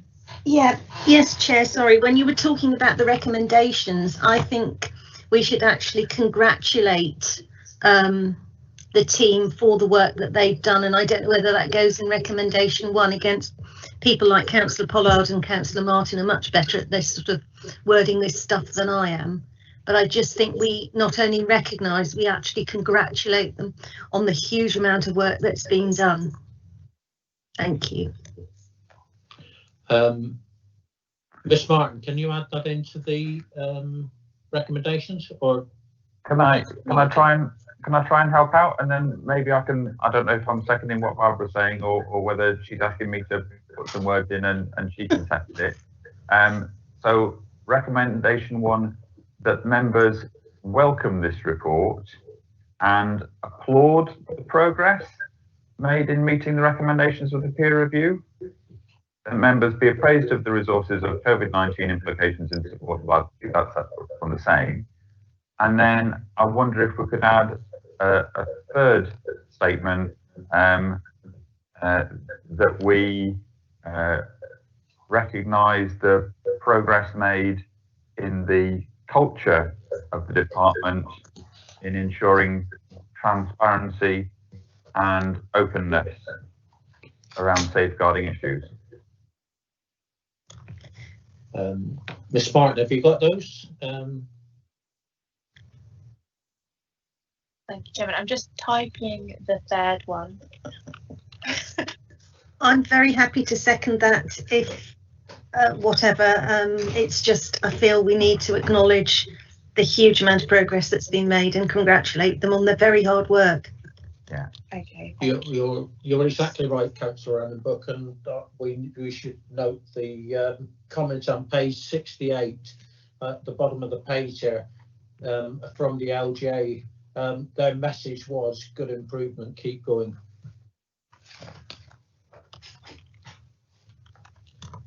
Exactly my point. Thank you. Ms. Martin, have you got those three? So I have, and Councillor Martin, you might need to double check and correct me on the third one. But so proposed by Councillor Martin, seconded by Councillor Ellenbrook, I have that members welcome the report and applaud the progress made in meeting the recommendations of the peer review. Number 2, that members be appraised of the resources and COVID-19 implications in supporting the making of the safeguarding personal improvement journey, and that we recognise the progress made in the culture of the department in regards to transparency and openness regarding adult safeguarding. Yeah, I think that's it. Fabulous, Okay. thank you. But Councillor Ellenbrook, are you still happy to second those? Yes, very happy. Thank you. Chairman, are you happy for me to move to the vote? Yes, I've had no counter proposals. Thank you. Councillors, if you could indicate whether you're voting in favour, against, or abstaining. You've just heard the recommendation, so I will start the roll call. Councillor Briscoe. For. Councillor Chopak. For. Councillor Ellenbrook. For. Councillor Gammon. For. Councillor Jenkins. For. Councillor Kirkland. For. Councillor Lennox-Boyd. For. Councillor Martin. For. Councillor Nicholas. Councillor Nicholas. Thank you. Councillor Parsons. Parsons. Time, yeah, 4. Councillor Parsons. For. Councillor Pollard. For. Councillor Thomas. For. Councillor Toms. For. Councillor Ver. For. Councillor Williams. For. All in favour, Chairman. Thank you, Ms. Martin, and thank you, members, and thank you to the team that came along, Ms. Smith, Ms. Todd, and Alan Charlesworth May for their input and the report. Right, moving straight on to item number 7 on your agenda.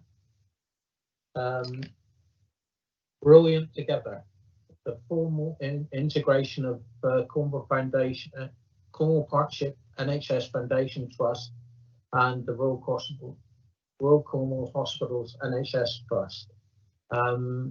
Who's going to lead on this? Mr. Comfort?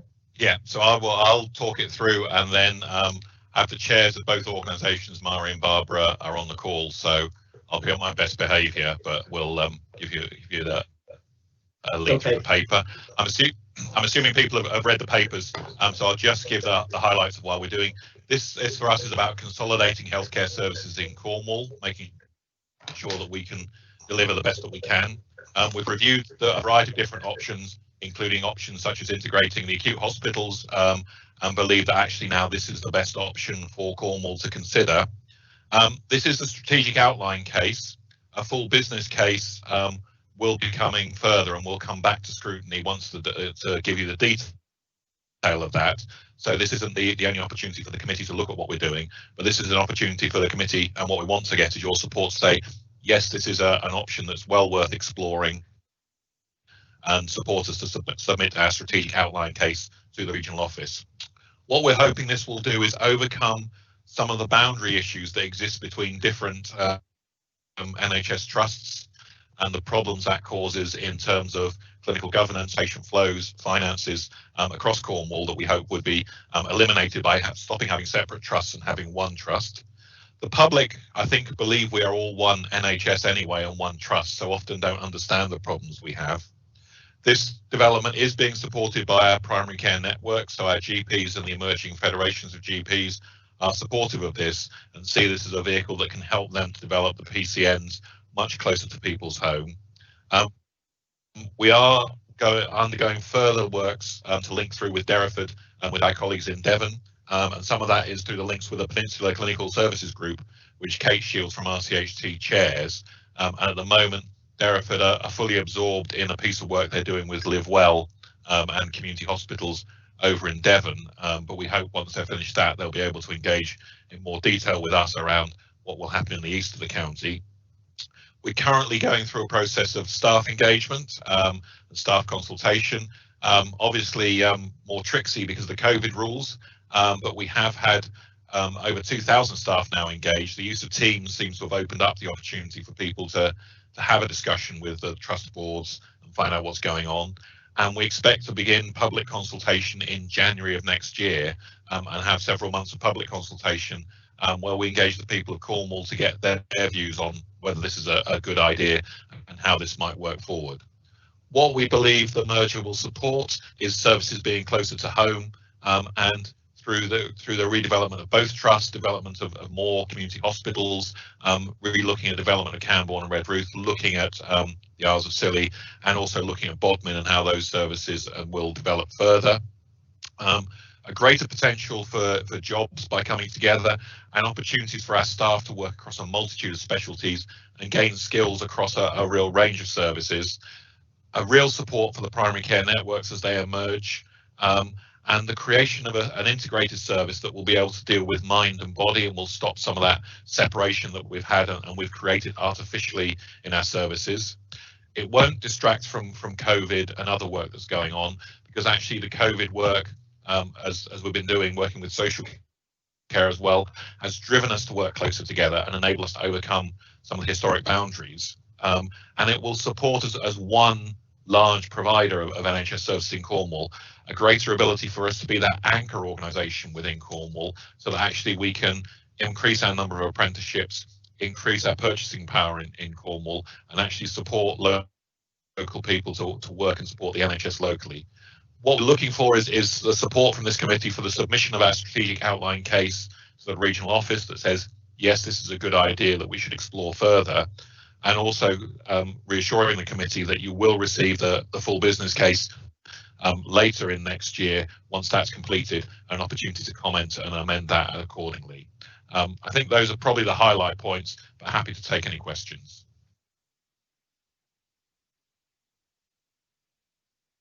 Okay, thank you. Before we go into the questions, as Mr. McLean or Ms. Bunn wish to add anything to that? Just a short statement. Yes, Chair, both of us would be very happy to do so.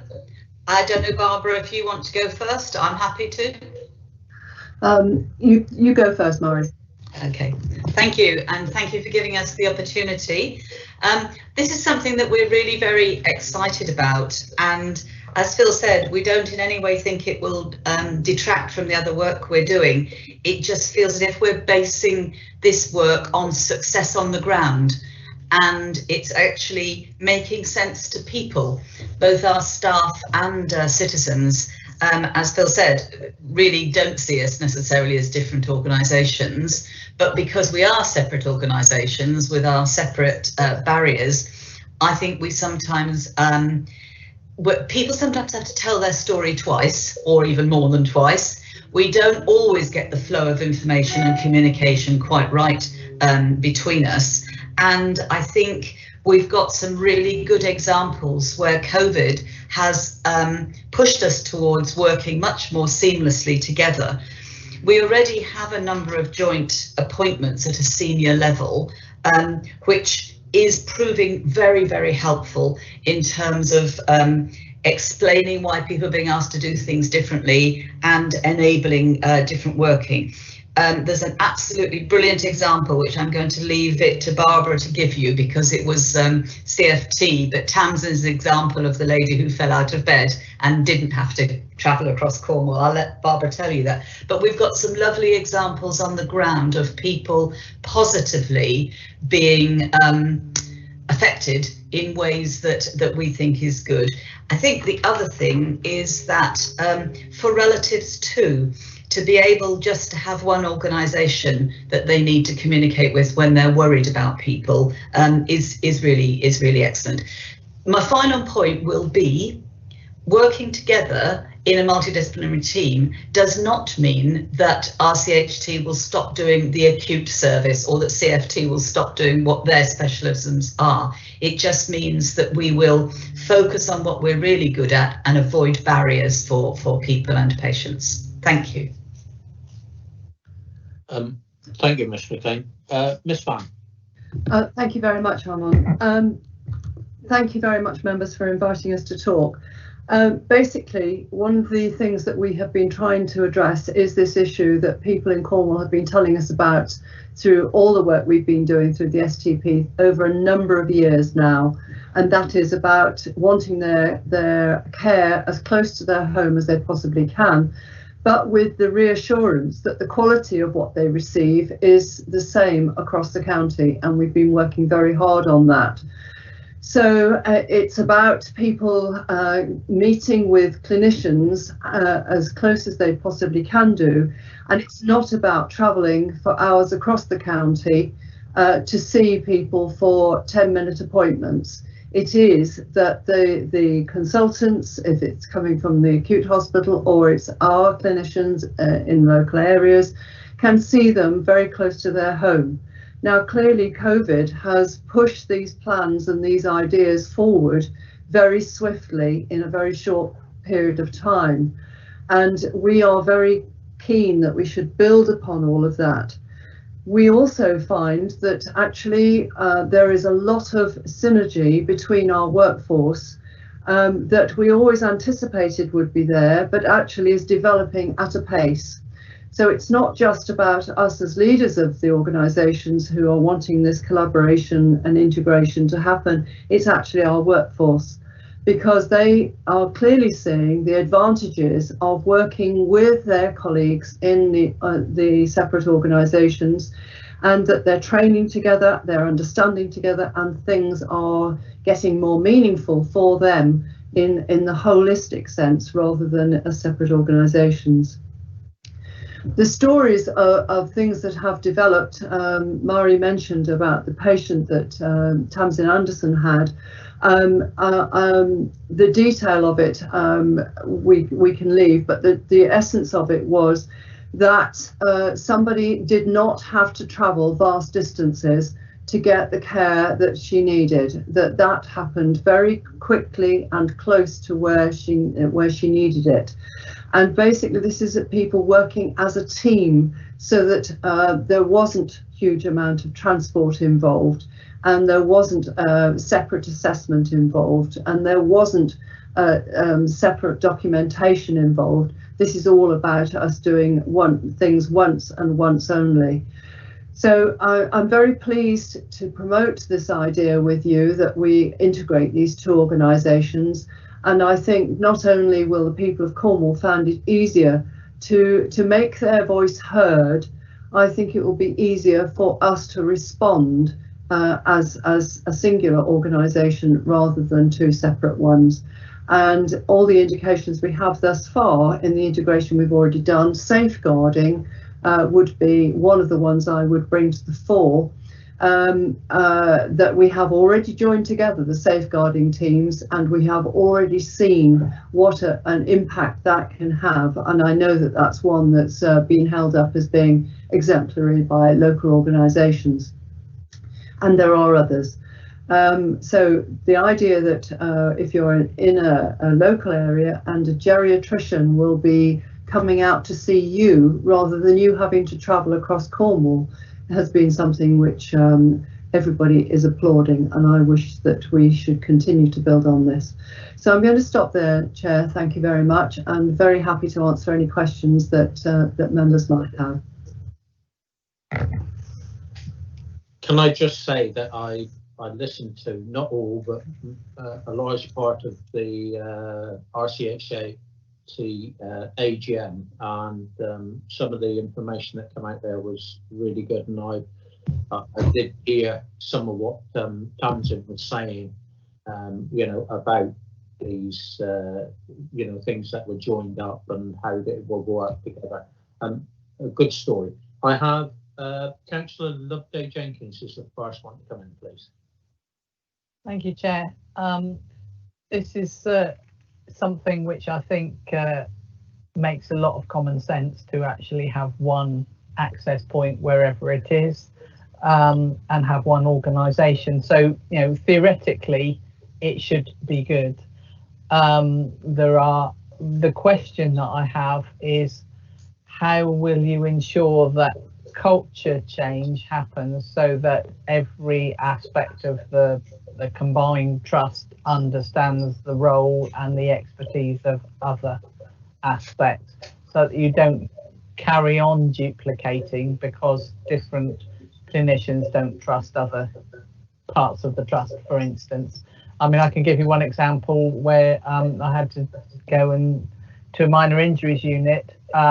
They didn't have all the equipment needed, was then referred to Trelisk, had to go to the back of the queue to wait for that piece of equipment at Trelisk, because you had to go through a second lot of triage, because they didn't trust the triage at the minor injuries unit to just bring you straight through. So there are things like that where, you know, obviously, you know, the physical combining of the organisations is one thing, but the actual practices, how is that going to be ensured that that culture change happens?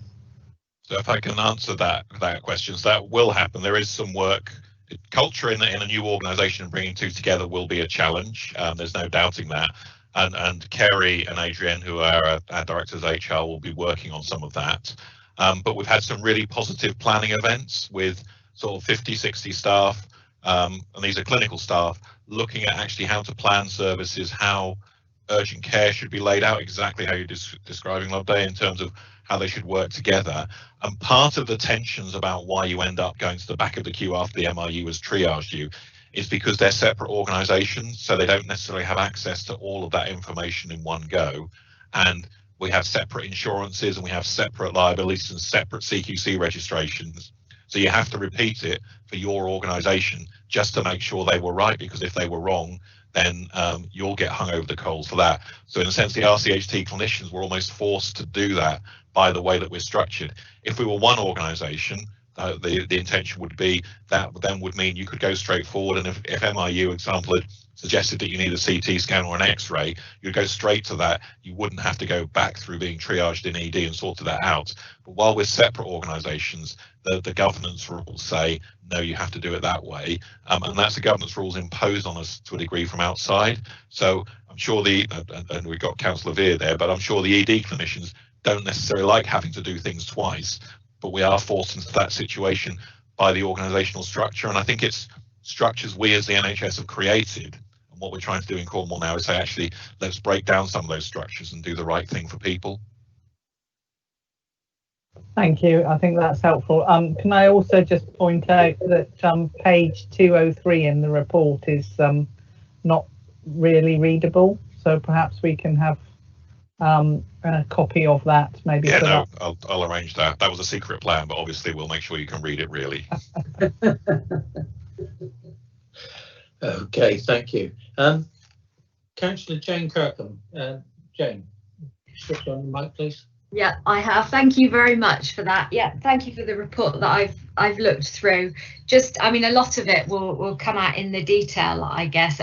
The concern obviously will be that when you have an acute trust and a community trust, that some of those services, like mental health care, LD services for disabled people, may suffer because of the money being sucked across to the acute services. So obviously that's something that I'm sure you're very aware of, but it's important that those services are kept maintained because they're underfunded so badly as it is. The other point I was going to make, you're looking at what to do with HIP 2 money, and this obviously hopefully will mean, even despite this, that it can be moved around. And I heard you talk about Camborne, Redruth and Bodmin. I'd just like to ask that you consider maybe other places, slightly parochial here, that aren't along the A30 spine. So somewhere like Falmouth with a collapsing community hospital and 2 GP surgeries and a PCN that are virtually attached. I mean, there's real opportunities there to have a look at infrastructure. The worry that a bigger organisation doesn't end up outsourcing more to the private sector, I wouldn't want that to be the way it was to go. And I was going to ask, just as an aside, about how much you know now about the outsourcing that's happened during COVID to Ramsay and the private sector, and if we have any control over or knowledge of the money that's going out in that direction as well. And I did come to the board meeting when you were talking, Tamsin was talking about the lady, I think it was in Bodmin Hospital, wasn't it, who fell out of her chair. She'd had a stroke and she had a tube and she fell out of her chair, and she was able to be x-rayed and treated, not taken up to Trillis, that she was very grateful about. And that was, and I can see how that would be very beneficial in the future. I just, part of me wanted to ask how she fell out of her chair. Did she try to get up? Is there a bit more detail behind that? Because yeah, that was a really good news story, but I kind of wondered how that had happened and how she was. So I can't tell you how she fell out of her chair. We could probably tell you privately somewhere else if you want to know. In terms of there's always an anxiety from people that the acute sector will take over the community sector and mental health, and there'll be assets stripped through. Discussions I've had with the regional office are very clear about those things won't happen. And the protection really that exists there for the mental health services is that we have the mental health investment standard, which means that CCG have to invest more money in mental health. Doesn't have to just be in the trust, it can be in the voluntary sector as well, who can sometimes do a better job in some of these areas. But that will mean there will be growth for the foreseeable future around mental health services, so they will not be at risk through this development.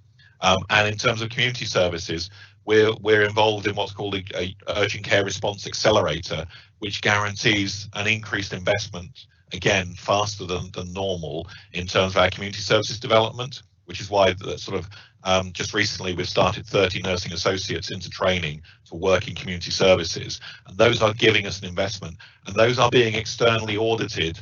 The CCG are being externally audited to make sure they're making those investments. So even if the new organisation and the CCG colluded to put all the money into the acute sector, the checks and balances that exist in the system, let alone those of us that are more passionate about mental health and community than the acute, would prevent that from happening, and would make sure that was there. And the other bit is, as I suppose we have to move on in terms of our own thinking, that for me, some of what the acute sector has to go through is what mental health services went through back in the 1980s when I trained as a nurse, which is the very specialist bit needs to be in Trelisk and in Derriford. But actually, most other things can be outside, and that's what Tamsin's story was trying to highlight. That geriatricians, why do you want a geriatrician inside of an acute hospital when actually generally the old people are with their frailty issues in the community hospitals and seen locally? And that's where we need to get to. We need to get that cultural change through, and then we won't have this boundary around acute or not. In terms of the HIP 2, yes, clearly the HIP 2 is being spent elsewhere. The focus has been on Camborne and Redruth and Bodmin because it's been about urgent care, CT scanners. That's also driven partly by SWAS, the ambulance service. So when we've talked about where could we put it and where would be the right place to do it, if we suggested they put it in Bude, which I'm sure Councillor Parsons would insist was a really good idea, they're saying they wouldn't be able to get their ambulances to and from there, and it wouldn't meet in terms of the overall population flows. So we are a bit guided as well by our partners in terms of where's the right place to do those developments. But that doesn't mean we're not going to look at St Austell, doesn't mean we're not going to look at Launceston and actually what needs to be there as well. So, and the HIP2 money, rather than building just a brand new acute hospital, we'll build the Women's and Children's Hospital, but actually there's more that we need that's better for Cornwall, that's dispersed. In terms of outsourcing, we have some control over it in terms of what's going to Ramsey at the moment, if you talk about clinical outsourcing. And that's really around the national program and the regional team. So we're trying to make Ramsey work with us and begin to deliver extra capacity for Cornwall around orthopaedic work that we're already doing, so that we can pick that up and we can meet our targets before they go back into full-scale private work. But the idea is to bring that back in-house. And the reopening, again, as part of this process, we're reopening Bodmin Treatment Centre, which is a CFT property, but our CHT are going to operate out of it and deliver more services from there. And if we can get it fully functioning, it will also help to take some of the waiting list strain out of Derriford as well. So people who are waiting in Derriford for procedures may get the opportunity in each. Oh. You've gone to mute, Phil. Something's happened, hasn't it? Rather than Phil. Yeah. You broke up there. I'm sorry. You got as far as telling us the opportunity for people who are in Derriford might. The opportunity for people in Derriford, if they're on the waiting list there, they might have the opportunity then to go to Bodmin Hospital and get the treatment there for procedures, because we're beginning to offer more opportunity by the reopening of the Bodmin Treatment Centre. That will be delivered by the NHS, not by private sector partners. So there is in a sense potential for less outsourcing rather than more. Thank you.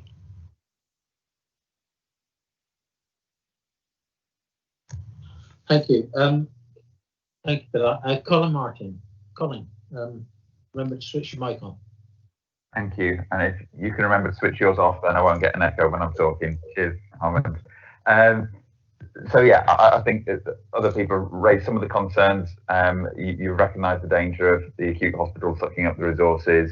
As someone slightly towards the eastern end of Cornwall, I want to make sure that we all recognise Bodmin is actually closer to Truro than it is to Bude or Torpoint or even Callington.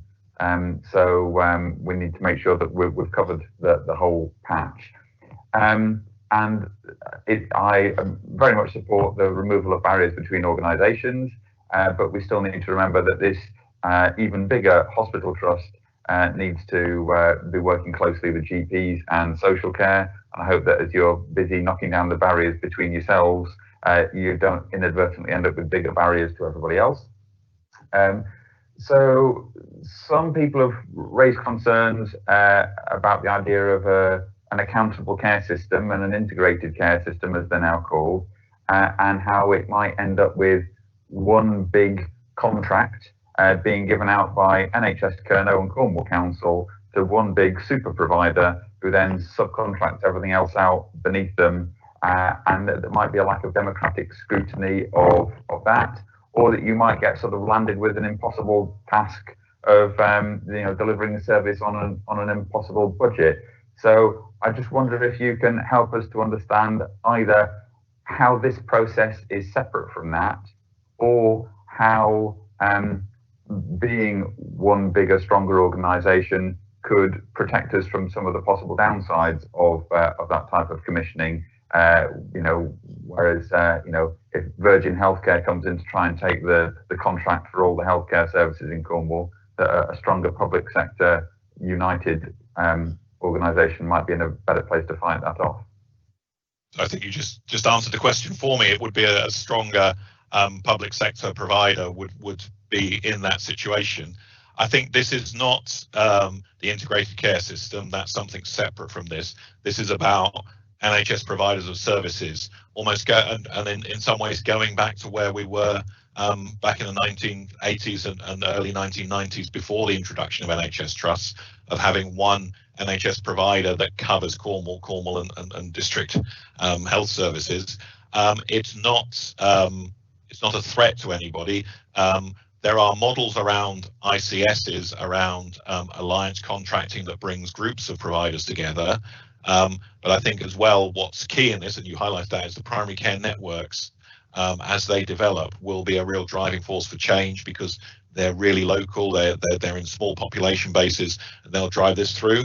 And the responses we're getting from the clinical directors of the primary care networks is they see the NHS providers coming together and then being able to support them as a stronger option, not a weaker option. So they're very much supportive of us moving forward on this way. So I don't think there's a difference in that.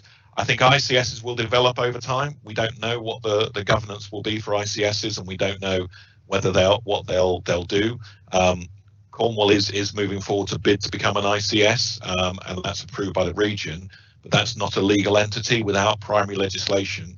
ICSs still remain theoretical and partnership constructs. They don't have any accountability within them, so there's no loss of democratic accountability inside of that.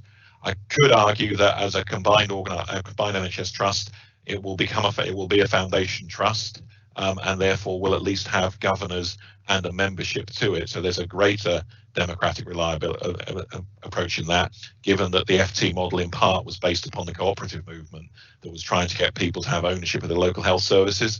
So I think that there are some positives inside of all of that, but we need to be cautious. We don't want to create a monolith, and yes, it does still need to look at actually how we continue to integrate health and care services, how it works with social care.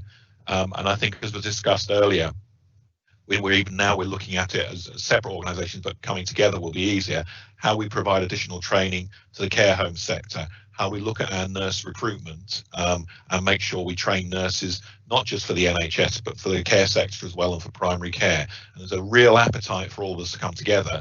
But one big provider that can lead some of those strains and have the resources on that is really helpful for people. Lots of the care home providers, lots of the practices don't have the infrastructure to support sort of large training regimes. We would have that infrastructure to provide that through.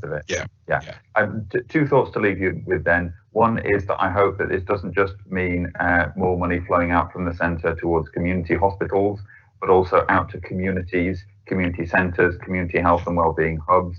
And also, as you look at the financial consequences of merging the two organisations, that we use that as an opportunity to say that everybody that works for the combined trust, either as an employee or subcontracted, that they get really decent pay and conditions, because we know that the biggest influence on people's health outcomes is when they're living in poverty. And so it'd be great if this one of the biggest employers in Cornwall could then be setting an example by paying people a proper living wage. So as part of Agenda for Change, the NHS meets all of those criteria, so everybody in there would meet that. I think what we wouldn't be doing, and CFT have not outsourced large slices of service, and our CHT are now looking at bringing back in-house some of those more poorly paid jobs that were outsourced historically, and that's what we need to do. We need to, if we're going to be an anchor organisation for Cornwall, we can't do it on the cheap. That's about, we've got to support and pay people the right wages for the job, and then make sure we buy as much as we can in Cornwall. It's something the council have done for years very well, and the NHS now needs to catch up with all of that. Good to hear. Thank you. Okay, thank you. Councillor Nichols. Sue, remember to switch your mic on. Hi, thank you. Yeah, I mean, I think for me, it's recognising that we've got that integrated training. But I would fully support this, and as Phil has said, it's something that was done long before trusts were in place, and it worked very well, and I don't see why it can't work well now. You know, all the kind of like concerns that people have didn't exist in those days. Everybody worked for one another, with one another, and for the best of the patients and the people that we looked after. So I think it's a brilliant idea.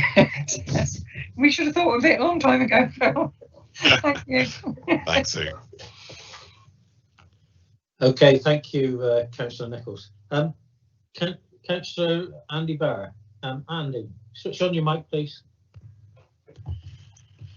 Yeah, good morning. Just to say I support and welcome this planned integration. And we actually do already work quite well with the CPFT, with Phil Confi's colleagues. So if you present to a minor injury unit and you need an unusual X-ray, they can phone me and I can request the X-ray and you can get X-ray done, and it may well save you a trip. Doesn't always happen. We've worked very well at the front ED front door with the acute GP service this summer to help get elderly frail patients out of the acute hospital into the CATA units, which has been very successful. Just a couple of examples of how we currently work very well together.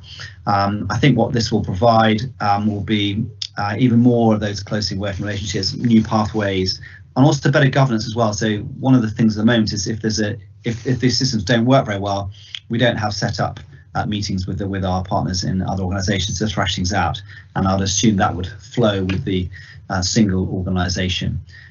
So I think for most patients it would already seem like the same organisation, and actually what we're doing is delivering that will deliver a system that the patients really expect, and actually it should remove offhandedness and make us more joined up, and so I welcome it, and great to see it flourish. Thank you. Thanks, Andy, because I would have been sunk below the waterline if you said you didn't like it as an idea. Yeah, I didn't want to throw that on you. Thanks, Phil. Thank you, Councillor Berg. Good recommendation. On the report on page 97, there are a couple of recommendations. So before I bring in the last speaker over on my list, please think about what you might want to add. Right, we'll go to the last speaker, and that's Councillor Annenbrook. Barbara? Thank you very much, Armand. A question really about treatments, and I'll give you a reason why I'm asking this. I'll tell you the reason I'm asking this. My husband currently has to have chemotherapy every couple of months. Now, he was, prior to COVID, going to visit the van in Tesco car park in Helston. Very convenient, just bimbled down there. Meant I went into Tesco and spent lots of money on stuff I didn't want or need while he was having his treatment. But it was a very quick process. COVID happened. The van got taken away because of isolation, because of the 2 metre rule. And we had to start going back to Trelisk for him to have his treatment, which meant going to Headland, which can mean for a 10-minute injection, a wait of up to 3 or 4 hours, and I exaggerate not. That is not a criticism of what they do in Headland. They do a fantastic job. But once, while I was talking to the consultant, he said to us that there would be an opportunity for primary care settings to actually deliver this sort of treatment. It wasn't the sort of treatment that he actually needed to have in Trelisk.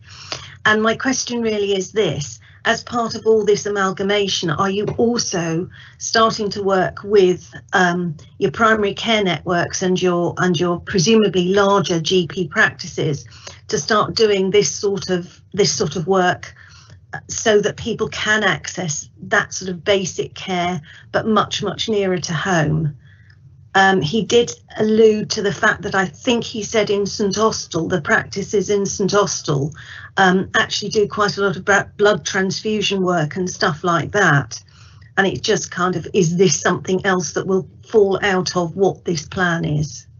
So this will fall out from the direction of travel. So a number of the community hospitals already provide this as day case treatment. So at the moment, so Falmouth, interestingly, does have a good day case facility supported by the League of Friends. So a lot of transfusion and infusions for Falmouth are done locally at the community hospital rather than people having to go into RCH. And there is a plan to roll this out. There are some, again, comes back to some governance issues around different organisations and the sign off for different rules around that. But those things will begin to fall out. And I'd hope that rather than the van having to go to Tesco's, which might help you shopping, but you could do it at Helston Hospital, which wouldn't be quite so unreliable in terms of whether it could turn up or not. So those things are things we're looking at, because again, it makes no sense for anyone to travel to Trelisk if they don't need to, or to UHB. And if we can deliver it locally, that's what we want to do. If for no other reason, you'll save the car parking. Yeah, it's not also not all. I'll put my teeth in as well. It's not only that. Sorry, Phil. It's also the stress that it puts on the patient. But as well, it's also enhancing what our GP practices can offer. And again, you know, for me as a member of my local primary care network, and also as a member of our PPG, you know, to me, the more we can support our GP services, the better. And if we can do it by allowing them to take on these sorts of services, providing they have the facilities, then so much the better. I do realise there is an issue because GP practices are private businesses, but that's another story. But many of them work for the trust as well, and that's how we get around some of that, so we can support local innovation. Tamsin works with a number of practices, and if you go to places like Bude, for exactly the reason you're saying, because of the poor road infrastructure up towards Bude, the community hospital at Bude Stratton does a lot of day case work, and that prevents people having to travel long distances, particularly for chemotherapy when you're particularly ill, and it's a long drive down to Derriford quite often from there to get treatment. If we can deliver that in Bude, which we do, now we do it on the extremities. What we need to do is do this as a more routine approach rather than it just being special ad hoc approaches.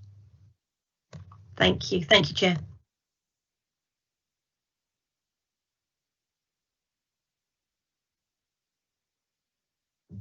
I've just been checking, there are no further questions. There are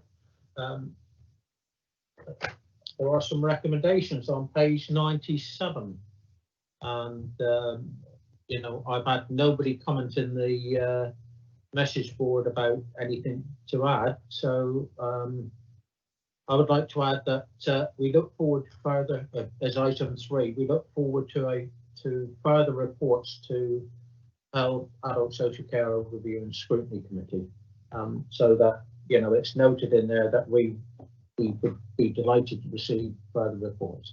So Armand, you might want to mandate that you want to see the final business case before it's submitted to the regional office, would be my advice to you. If I added on to that, including the final business case, would that be okay? Yeah, no, that's fine. I just think you ought to see the business case before it finally goes. Yeah, okay. Armand, can I add a bit as well? I'm happy to second what you said there. I would like to add on to the end of number 2, where we're supporting the formal integration of the trusts, subject to the assurances given that this will lead to services being delivered closer to patients, closer integration with other organisations, and better pay. I don't want to over egg it, but I'm trying to capture the statement that we were making about recognising the value of ending low pay in subcontracts. Ensuring that all staff have decent paying conditions in the public sector. I think Councillor Kirkham came back in there. Yeah. Ms. Martin, have you captured that?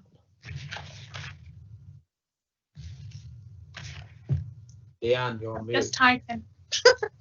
Okay. So I've got proposed by Councillor Tom, seconded by Councillor Martin. 1, that note the rationale for integration set out in the strategic case. 2, support the formal integration of Cornwall Partnership Foundation Trust, Royal Cornwall's Hospital Trust, subject to the assurances given that this will lead to services being delivered closer to patients, organisational working, and ensuring that all staff have decent paying conditions within the public sector. 3, look forward to further reports to the committee, including the final business case. I think we're pretty close. I think just that second clause of the bit about organisational working. So I think it said closer cooperation with other organisations. Cooperation with partner organisations. Councillor Cartham, did you recommend? And maybe the last bit, I mean, the point that we really wanted to make was to keep as many of the services in the public sector and avoid the kind of outsourcing to companies like Mighty that was done previously and didn't work very well. So it's a way of phrasing that to make that clear without dribbling on. Yeah, and I don't think we can sort of commit you to never giving any contracts to anybody in the private sector, but that's the direction of travel. But we can express, yes, our opinion, can't we? And maybe the bit about the business case to say that we would, I can't remember how it was phrased, but I think it would have to be stronger that we would want to see the business case before we give any final approval.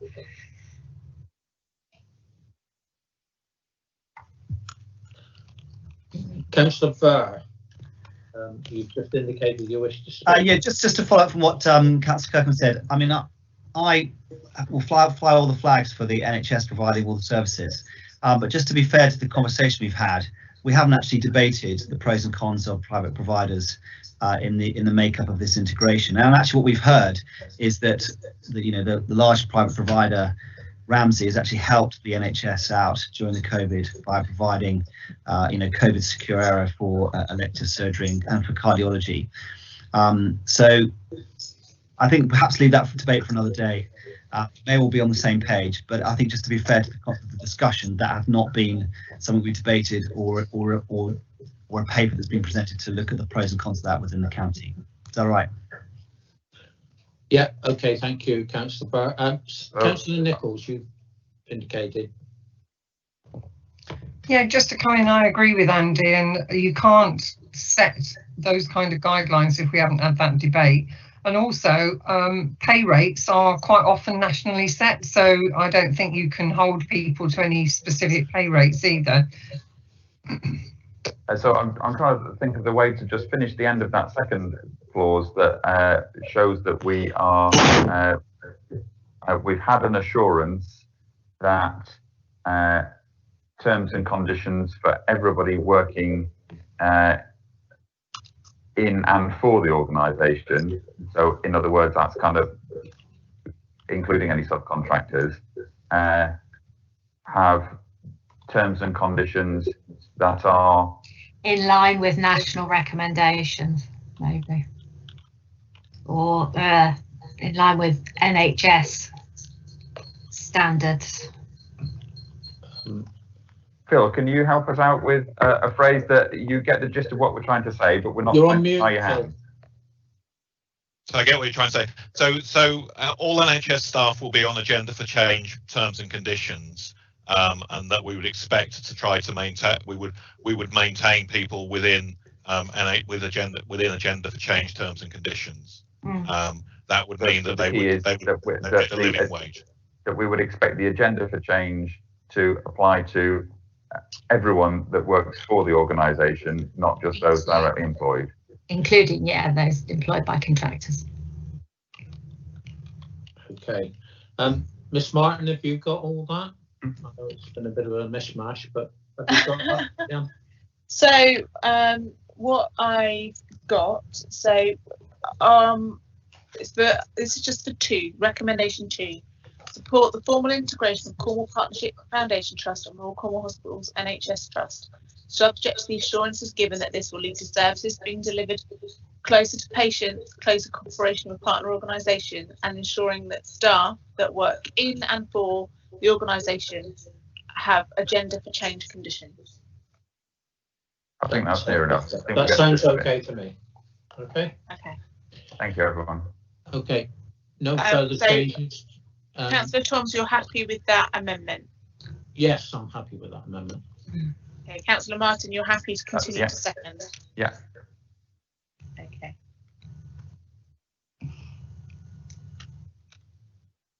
And would you like me to go to the vote, Councillor Toms? Yes, if you would, please. Okay. So, as per previously, members, I will read out your name and I need you to confirm if you're voting against, in favour or abstaining. Councillor Biscoe, I believe might have left the meeting. Yes. Yes. Left the meeting. Councillor Chopak. 4. Councillor Ellenbrook? 4. Councillor Gammon? 4. Councillor Jenkin? 4. Councillor Kirkham? 4. Lennox Boyd? 4. Councillor Martin? 4. Councillor Nicholas? 4. Councillor Parsons? 4. Councillor Pollard? 4. I believe Councillor Thomas has also left the meeting. Councillor Tom? 4. Councillor Burr? 4. Councillor Williams? 4. All of those present in favour, Chairman. Okay, thank you. Well done to Fillmore and Barbara for your input, and we look forward to further reports coming to this committee on such an important subject. Right, we have a dilemma. We should now be going for probably for a break, but we need to have Councillor Hawking to do her report, because she has a meeting to go to while this one would still be running. So if we could bring that, the report from Councillor Hawking forward, and then we'll have a break, whether you want a lunch break or whether you want a just a short break, and if we can get everything wrapped up by 2 o'clock, that would be good. But if not, we have a 2:30. We have another live stream that we can use. So I'm going to go to Councillor Hawking. Thank you, Chair. Sorry, Armin. Sorry to interrupt. Just clarify on the timings. I think Sally needs to be at a meeting by 2:30, but we have to end this live stream by 2. But then, so I thought we might be able to have a 30-minute break and then have 45 minutes for the questions. But we might have to start a second live stream. That would allow people to have the proper break and make sure we're not rushed for questions, especially if Councillor Hawking does hers first before Councillor Rochell. I think some people might have other meetings to go to at 2 o'clock. So it's a question of who needs a break and who needs to go to another meeting. Chairman, could I just intervene? It's Leanne, sorry. So the situation we've got is the second live stream will come on stream at 2 p.m. But actually, I need to inform the member of staff who's running the live stream, and there has to be a technical break between the 2 live streams in order for him to swap from one to the other to allow the public to continue to watch. So this meeting will effectively continue. It's the tech behind the scenes, but he will need a break in time in order to sort that tech out, to run from one live stream to move it to another, which we think will probably be sort of 15 minutes or so in order to do that. So the latest we could run this to is 1:45. It appears that there are lots of people who have additional meetings at 2 o'clock. The ability to run a second live stream was changed last week, so that's where it's come in that we can have this live stream. So it's 2 o'clock, but we would need to finish this session by 1:45 in order for the tech to be updated. Okay, so my key concern is there anybody who feels they need a break that is being pushed into carrying on when they're uncomfortable? I'm happy to carry on. I'm sure lots of the other people who want to go to the other meetings are happy to carry on, as long as we've given chance to ask people if they need a break that they can have it. But nobody's saying, so I've just used up 5 minutes that we didn't need to. Okay, I'll be quiet now. Okay. Councillor Hawking. Thank you. I'm doing my best between all sorts of gadgets here at the moment on the basis that my council equipment has just decided to die. So I'm sorry that I'm speaking to you from my little phone, and I hope I can make sure I can make that all work. I guess one of the things, well, 2 things that I want to mention that are not COVID related, because I think it's important we do keep in focus that there are other things that are happening within public health. One I was going to update you on last scrutiny, but I didn't have the opportunity, was around, I know there's an interest in the drug and alcohol piece, and I wanted to talk about an MHCLG particular strand of funding, 16 million around drug and alcohol for people who are sleeping well. So we have folk who are working on that as we speak, which needs to be submitted by the 28th of September. That was to do with identifying areas where there were specific issues in terms of higher numbers, so for Bournemouth, Cornwall and Dorset. So it's not a competitive bid. We are putting that in based on the work we're doing around the complex needs.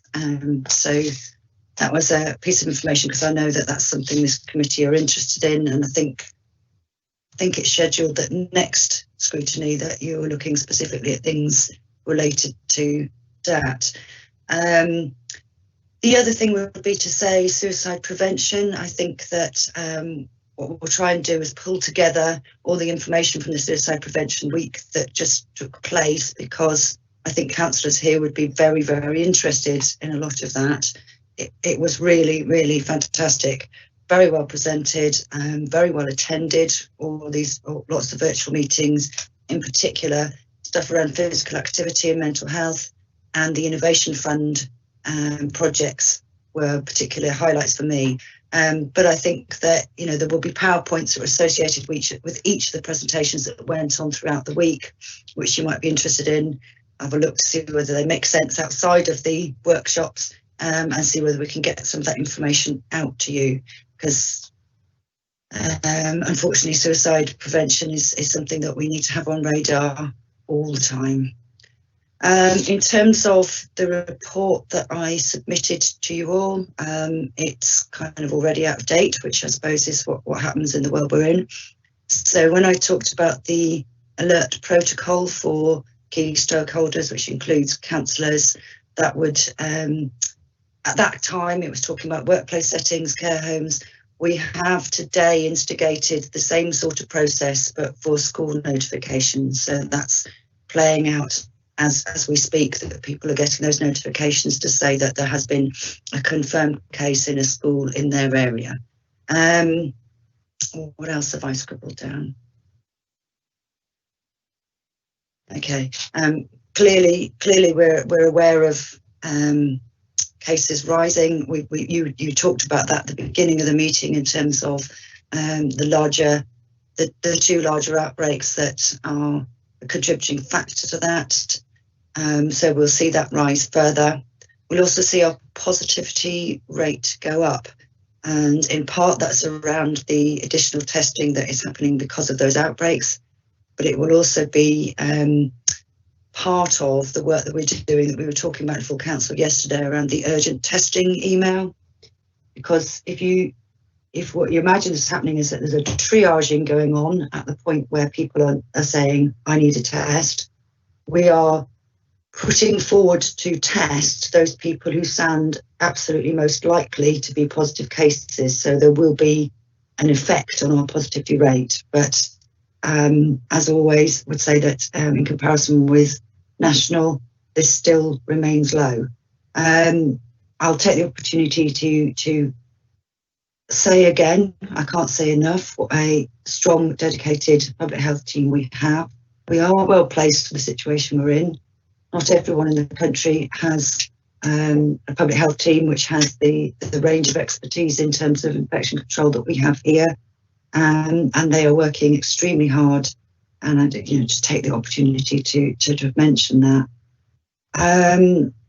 Obviously, there's a whole pile of different things that have come into play in the last couple of days. So we've got the things around the notifications to business around the QR codes, which I think I probably put in the briefing, and we've had the information around financial support that the council will administer around self-isolation, which comes in mid-October but backdates to the 28th of September. So also all sorts of things to process, but I will pause there in case there are specific questions.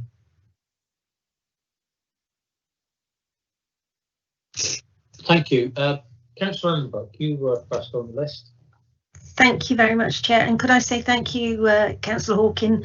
I did indeed this morning receive an email advising me about what was going on in the what I know as the Tulip Food Factory. So obviously my request yesterday worked, so thank you very much for that. My other question is, I've been made aware that it's very, very difficult, or it appears to be very difficult for people to make appointments to have the flu jabs at the drive-in that they're doing in Stithians, which is obviously local to me. Is there a problem? Is it being oversubscribed? Have they not got enough people? Because, you know, it would be good to know. Okay, in terms of the first bit, I think that what we've learned is that we need to make sure that, and that's one of the things I talked about in terms of the secondary school implications today. In terms of the factory, I think what we had there was somebody looking directly at the map and seeing who are the divisional members in pool, and perhaps missing that the food factory would have a wider impact than just the absolute location it was. So we've taken that learning on, and we're looking at making sure that we have linked with a community link officer where we need to make sure that we've got as many people in scope as we need to. In terms of the flu jabs, I'll have to get back to you on that one. I'll pick that up and perhaps send you an email about that, because I'm not aware that of what could be causing a particular issue, but happy to follow that up. Thank you. Okay, thank you. Councillor Kirkham. Thanks very much. Just a couple of things. I might ask you, Sally, about the care home testing, although it may be Rob, but I've got another couple of questions for Rob, so I thought I might ask this one of you. I wanted to know if the national system's holding up to fulfil the government's offer to test, I think it was residents once a month and staff once a week. And if are we having to cover that? Because I think I noticed from the briefings that we are in Cornwall with the Pillar 1 test. So I wanted to know if they were being done in Cornwall, or whether the national system was actually coping with it, and how long it was taking for results to come back as well, because I know that there were sort of 4 or 5 day delays for getting results back.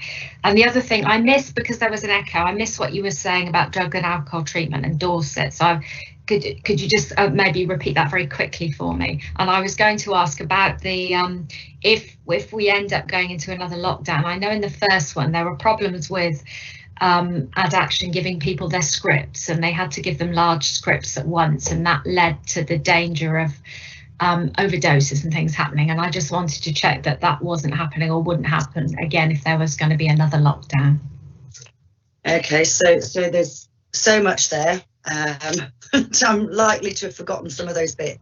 So the bit that included Dorset was that Dorset were one of a number of authorities that were mentioned as being on the radar around rough sleeping, and were applicable to a particular piece of funding which was around drug and alcohol provision for street rough sleepers.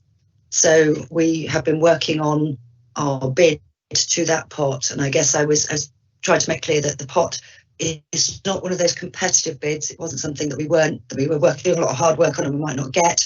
We're doing a lot of hard work on, and we should receive that funding. So that was the update there on that bit.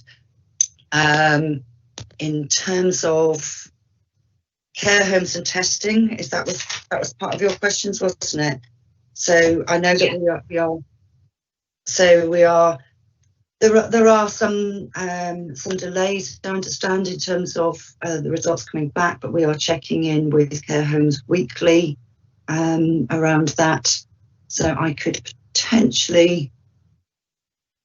So are they being done, the weekly and monthly tests, are they still being done through the national system rather than by the emergency Pillar 1 testing that you've been doing in Cornwall?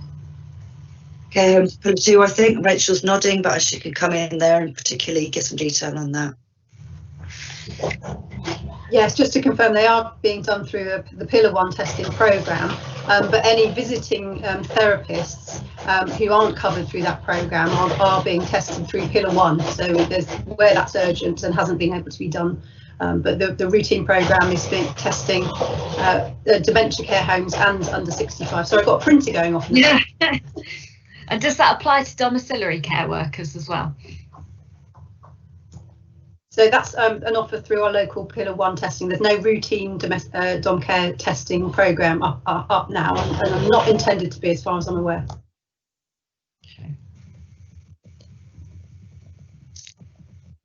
Sorry, that sounded like a train then, didn't it? Yeah. I don't know who that was, but somebody had some work. Was there something else that we didn't catch there? The last question was about Adaction or We Are With You or whatever they're called now, and long-term scripts and overdoses, and just checking that that practice wasn't going to happen anymore. Okay, so that sounds like a community safety thing, but happy to follow that up and find the information. I could follow that up at Safer Falmouth too, actually. Thank you.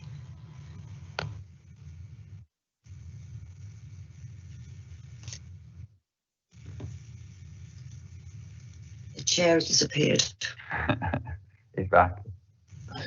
Okay, sorry about that. Right, the next speaker is Councillor Martin. Colin. Hi there, thank you. Sorry, I'm looking in two directions as I look at my other screen. So just to clarify there, Sally, I'm sure we'd all be delighted to help spreading the word about how people should display the QR codes in their businesses. Could you just clarify for us, is that instead of keeping their own record of who's in their venue, or are they supposed to keep their own record and then also ask people to do the QR code for the national system? Secondly, you mentioned that outbreak alerts are now going to apply to schools as well. Did you say that that's when there is one case in any of those settings, or when there is an outbreak in those settings, which I think you define as being 2 or more cases? The next question is, do you think that delays in access to testing and processing, in other words, if it takes 5 or 6 or 7 days between symptoms being developed and the positive result coming through instead of 48 hours, does that in itself lead to more cases of COVID because people are being told to isolate several days after they've become infectious themselves? Yesterday at full council, I urged the leader to reconvene the Gold Command, the local resilience forum. I understand that about an hour and a half later that the government told him to do that. The reason in particular I was asking for it was because you've said that there's these limits on the capacity of the local system for how much testing we can do, staff, resources, equipment, etc. So my challenge was, could that forum put together a list of what would it take for us to have the capacity that we need to have a system that we run ourselves rather than depending on the government system? Is that question going to be put to that forum? Okay, so we started there with QR codes, and what we've got is a legal requirement for businesses and community venues and various different places of worship, all sorts of people on the list, but a legal requirement for them to put the QR code up so that it could be used with a smartphone, but it is not a legal requirement for you to have the app if you don't want to. So I've sent that message to my yoga teacher today, because her first instruction to us all was that we had to have a smartphone and we had to use the app. We don't. We can do. People can choose to do that, or they can choose to go to a venue without using that feature, or if they don't have a smartphone, they're not in any way penalised. So it will mean that those venues will have to keep another record so that they can capture people who are attending. So in my conversation with yoga teacher, her booking in list isn't good enough because she needs to know who actually turned up. So it would be the processes that probably lots of people have had in place already being supplemented by the QR code as an option, but it's important, and I know that councillors have been really helpful on that, and they've picked up all sorts of people who didn't realise it applied to them. And considering the fines associated with this, it's important we do get that message out so that venues know. And I hear what you're saying about there's no legal requirement for people to have the app. Do venues have the legal power to say, I'm not letting you in my venue if you don't download the app and scan that QR code? No, so I think I was clear that the venue has to accommodate people who don't have the app. There will be people in the population who don't have a smartphone, and they're not banned now from going to places. So there has to be another process that takes place. Not so the government's not banning them, but also venues don't have the right to ban people themselves. That's very important. Thank you for that clarification. Sorry, I'll let you carry on with the other answers. Schools, we've made a decision to inform people of a confirmed case, and I'm aware that that's not the process we were in before of saying there's just been one case. That would have only been the case if it's a care home. However, it feels that it's important that divisional members and other key stakeholders are aware of those situations where they occur as speedily as we can get that information to them. Clearly, PHE will be in communication with schools, and schools will be in communication with parents. So like with the other situations, it's highly likely that a councillor will hear something way before they get the email saying that this is the case. But by having that process in place, what I hope is that if councillors are hearing all sorts of things which they're in the space of this may or may not be true, what they can be assured of is that the notification will give them the factual information, and they're able then to understand which bits of the community noise they need to push back on. Yeah. So we know that, if it transpires that a bubble has to be sent home, that then affects, a larger number of people than that one confirmed case. So I think on that basis, it's important that divisional members understand situations that are occurring in their areas. So that was our thinking on that. New process as from today, and I know that in the last hour, several of those notifications have gone out. In terms of the LRF standing back up again, that was something that I sent you an email about after council. So obviously that's part of having gone to level 4 nationally. So those bits are in play now. In terms of capacity for local testing, I think I was trying to say this yesterday as well, that we are pushing our local capacity as far as it will go, in terms of using up all possible space in that way, and looking carefully at the strong priorities around people who are waiting for surgery, around supporting staff in schools, all of those sorts of things, because you were talking then about delays in testing obviously having impacts. Well, clearly they do, but within that, we also need to look at making sure that we prioritise, if we've got a limited resource, prioritise who we can get through the testing. So some people will have contacted that email, and on further investigation, it turns out their symptoms were longer ago than 5 days. So it means that it's not as relevant to test them in that situation, and we can use the space better for somebody else. So we are doing all we can around that. In terms of can we increase the local testing capacity, I think that is very much a live conversation in terms of all of the things that you suggest there. It's not that anybody is sitting thinking, let's hope that the solution comes nationally for everything, but we are reliant on the national resource. That is absolutely one of the things that is very clear to me. And I think I probably put a one-liner in my report about it, but I think it's worth emphasising where we've talked, and myself big time has talked about delays in testing and that not being an acceptable situation for Cornwall, I do think it's important to stress that where we've had these specific outbreaks, we have not experienced any issues. We have had the units in place, we've had the vans coming to collect tests and take them back, etc. And that has been a process which has helped us to manage those outbreaks. Are they processed through the local lab, through your Pillar 1 system, or are they sent off to the Pillar 2 system?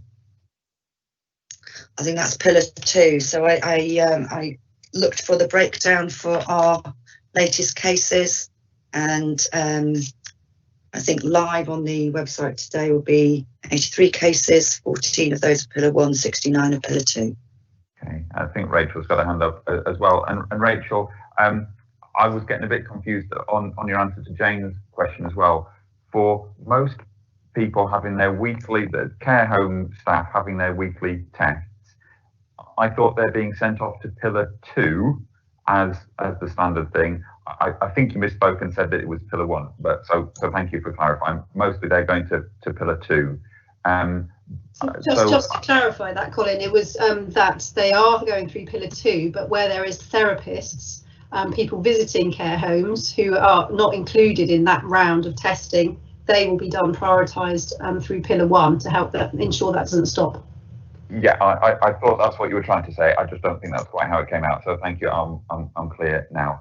And then finally, I thank you, Sally, for the email last night after a long council meeting. And I asked you to share some data. I don't expect you to have it all now, and I don't expect you to share data you haven't got. But the crucial thing is, if you give us as much of the raw data as possible, and crucially, don't add things together, because I can add things together myself, but I can't separate them out. So if we're told the total capacity for Pillar 1 and 2, I can't work out how much came from each. So if you'll be able to share those with us. And then the final thing is, if the local resilience forum has stood back up again, that means these various different cells are in operation again.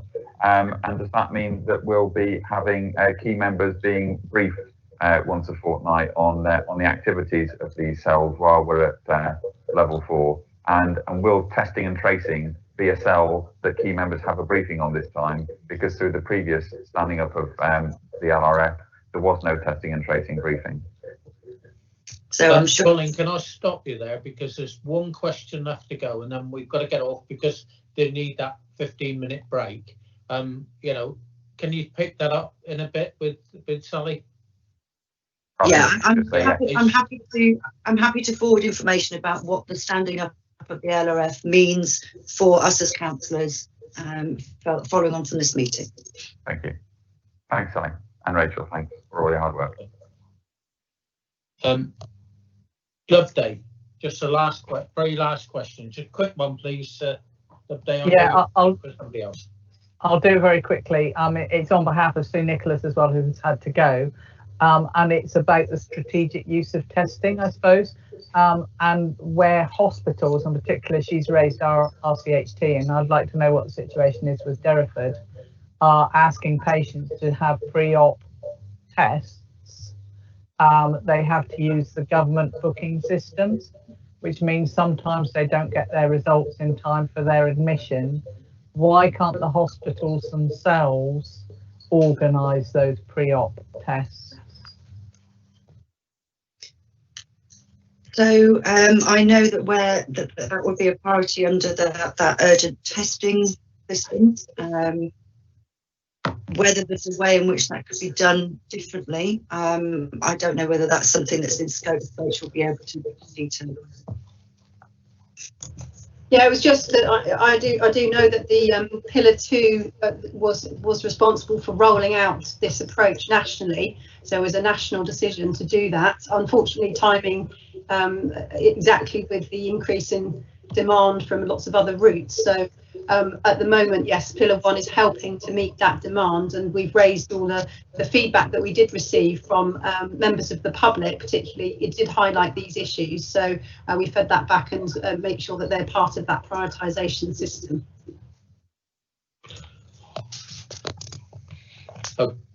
Okay, thank you. Leanne, we're going to have a 15-minute break now so that we can have the statutory bit in between this meeting and the next. So the situation we've got is if we want to use the next live stream, then we would restart at 2 p.m. and that would cover Councillor Rochell's update and then your update and Councillor Martin's update on returning from that meeting. We can take out the changeover takes sort of 10 minutes or so. Members, any comments? Do you want to carry on or do you want to break and then come back? Happy to carry on. Any other comments? Yeah, I think a lot of people want to leave it too. So does that mean if we carry on now, we've got 15 minutes to ask our questions to Rob, and then I've probably said enough. Nobody else wants to hear any more from me. Yes, you've got 15 minutes left of this live stream. I have questions for Rob. And then, so if you get them all done in 15 minutes, we don't need to go into a second live stream. If the chairman and the vice chairman are willing to forego their updates and do it by paper instead. Okay, I've had a couple of people say keep going, so we'll keep going. We'll go straight on to Rob, if that's okay. Good afternoon, Rob. I'm all right. I've just had my sandwich while you were talking, so I'm happy to carry on. Thank you. So, excuse me, I've just given some headlines of things I've been doing, but a couple of observations from this morning. So there was a reference earlier about pressure on and detox. I think I can't remember who raised a question about the size of RCHT and Derriford or UHP. What we've got to remember is because they're not operating at capacity, or they are operating at their new capacity, and of course that's added extra strain onto the support services because there aren't as many people so as many beds available. So that's an important factor to bear in mind. And the other one was about the merger. I was a bit surprised that no one picked up on savings. Two organisations coming together and what would be the savings, and maybe that will be in the business case that we'll see ultimately. And what else was okay? So that was just kind of observations from this morning. To add to kind of my report, and then I'm happy to answer any questions. We've been advised that there may be mention of the green paper on the future of adult social care in the autumn statement. I don't have any more kind of solid information that at this stage. Whether that's going to be a definitive statement that the work's starting or they're going to delay it further, I don't know. And hopefully at that same time, there will be, we hope, an indication about being able to add a ring fence 2% to the precept. As you know, we've done that for several years now. But of course, that makes it difficult to budget for next year. And we've spent a lot of time talking about budgets, I know already. But certainly you can imagine that an extra 2% to adult social care budget would make a significant difference. So we can't plan that because we don't know what the situation is going to be yet. And on Friday evening, and I'm not sure why these things always come out on a Friday evening, we were given the guidelines for adult social care and winter pressures and the requirements that we'll have to have in place to pick up the winter. I have to say that I'm a bit nervous talking about winter pressures. The system seems to be pretty stretched prior to going into winter, and I think earlier this week we heard that health and social care services are operating about 95% capacity now. That's before we see the impact of winter pressures. And my only other thought at this point was it was interesting this morning to listen to the comments about adult safeguarding and the supportive comments that were being made about the work that's been done. But in actual fact, and if you look at the cabinet paper that was up last week, that actually reflects across the whole adult social care piece, to be quite honest, that the moment that you think you are moving in the right direction, you find that something, I think the reference was to turning over the stones, and you'd be surprised what you find underneath, and we've been doing that for 3 years now.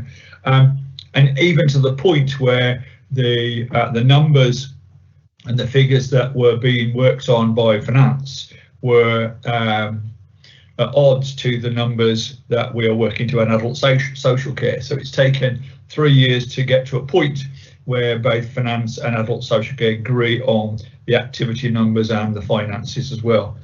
So it's just an observation that it's taken the best part of 3 years to get to a point where we are clear about what the way forward needs to be.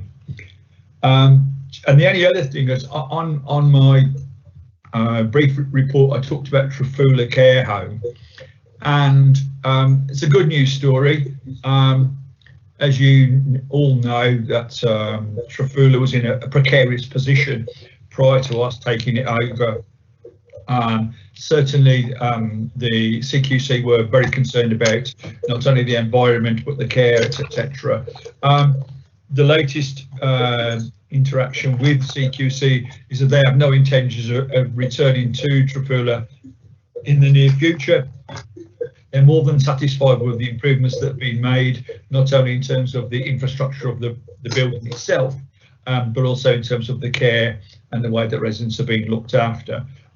So that's, again, that's I think credit to our quality assurance team under the guidance of Anne Smith, but also our colleagues in core care, who obviously run the facility on our behalf. So I think, again, that's something that's noteworthy. So I'll leave it there, and I'm happy to answer questions.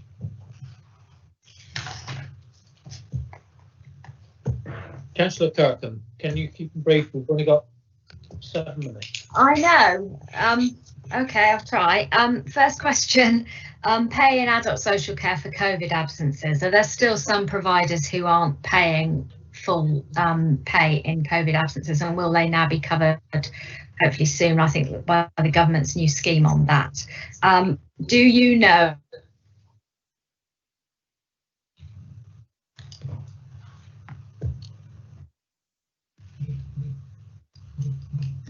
Oh, I think she's frozen out. Hello, sorry, I dropped out. Am I back? I thought it was me. Yeah, no, carry on. Oh God, right. Yeah, so I was going to ask you just about the delay for test results coming back for the care home testing. And the other question, being discharged to home when they have domiciliary carers, if they are COVID positive or they don't have the results of a COVID test yet. I was going to ask what steps we're taking to ensure that the virus isn't spread by domiciliary carers, and that the people who are going home get the support when they need it if their carers do have to isolate. And also, how are we helping PAs, directly employed PAs, in that situation? Sorry, that's quite a lot. No, that's all right. The first one then is pay absences. If you remember, the first tranche of funding that we got to support care homes, there were a very strict set of criteria around that, if you wanted to receive that grant, you had to make sure that you were. And a number of a small number of organisations opted not to do that, which meant that they couldn't receive the grant. We just had a notification of a second wave, or second tranche of funding, and the criteria is still the same. That you need to be paying people who have to self-isolate before you can get the grant. So I haven't got to hand the latest number, but I'm happy to kind of find that out. But certainly in the first wave, one of our bigger contracts had opted not to do that, which was unfortunate. but I'm happy to provide you with a number. The problem is, of course, now is my officers aren't here. They've had to go on to other things. Yeah, so I'll bring them in to get an answer, but I can't do that. So I'll have to get back to you. Domiciliary care. Well, I touched on PPE. So first of all, we believe that because we're in contact with care homes and domiciliary care providers regularly, we are pretty clear that everybody's got a week's supply as an absolute minimum. That there isn't a shortage, and I'm touching what as I say this, there's not a shortage of PPE about at the moment, but of course that could change daily or weekly even. So we know they've all got that out there. With PAs, of course, it is the responsibility of the person who pays the bill, but we have been supporting them anyway. So although that's not a direct responsibility of ours, then it makes sense that we do that, because if we don't and there's a problem, then we have to pick that up anyway. Testing care homes, I got you wrote to me about that. So again, I'll give you an answer in writing on that, because I've also seen the daily briefing note that went out, which seems to be not as clear as I would have liked it to be. So when I saw that this morning, so again, we'll clarify that as well. Can I just ask Jane, can you let Peter Williams, who very rarely asks a question on this, for him to come in? Rob, I've been waiting for some time for you to come to our to be able to ask this question. Is about Trafula, and as you well know, I'm very supportive on Cornwall Council looking after people with Alzheimer's and dementia, and I wanted to find out about Trafula, so I did contact them. I'll make that quite clear, and I asked them how are they getting on there with their new management, and they confirmed that you've done an excellent job with upgrading it. And I asked them, is there anything I could bring back to this committee to get some advice on for them? And they said they're happy with everything at the moment, but they would like some additional accommodation. So my question really is, are we looking forward to in the near future to maybe doing some additional accommodation within the actual complex? The live stream is going to be turned off in a minute time. Quick question, that is it. Quick. I have to be careful what I say. Thank you for your question, Peter. You can always write to me if you don't want to say now. There are plans for future development on that site. That's really, really encouraging. And I'm happy to share separately more details about that. Thanks very much, Rob. Thanks for that.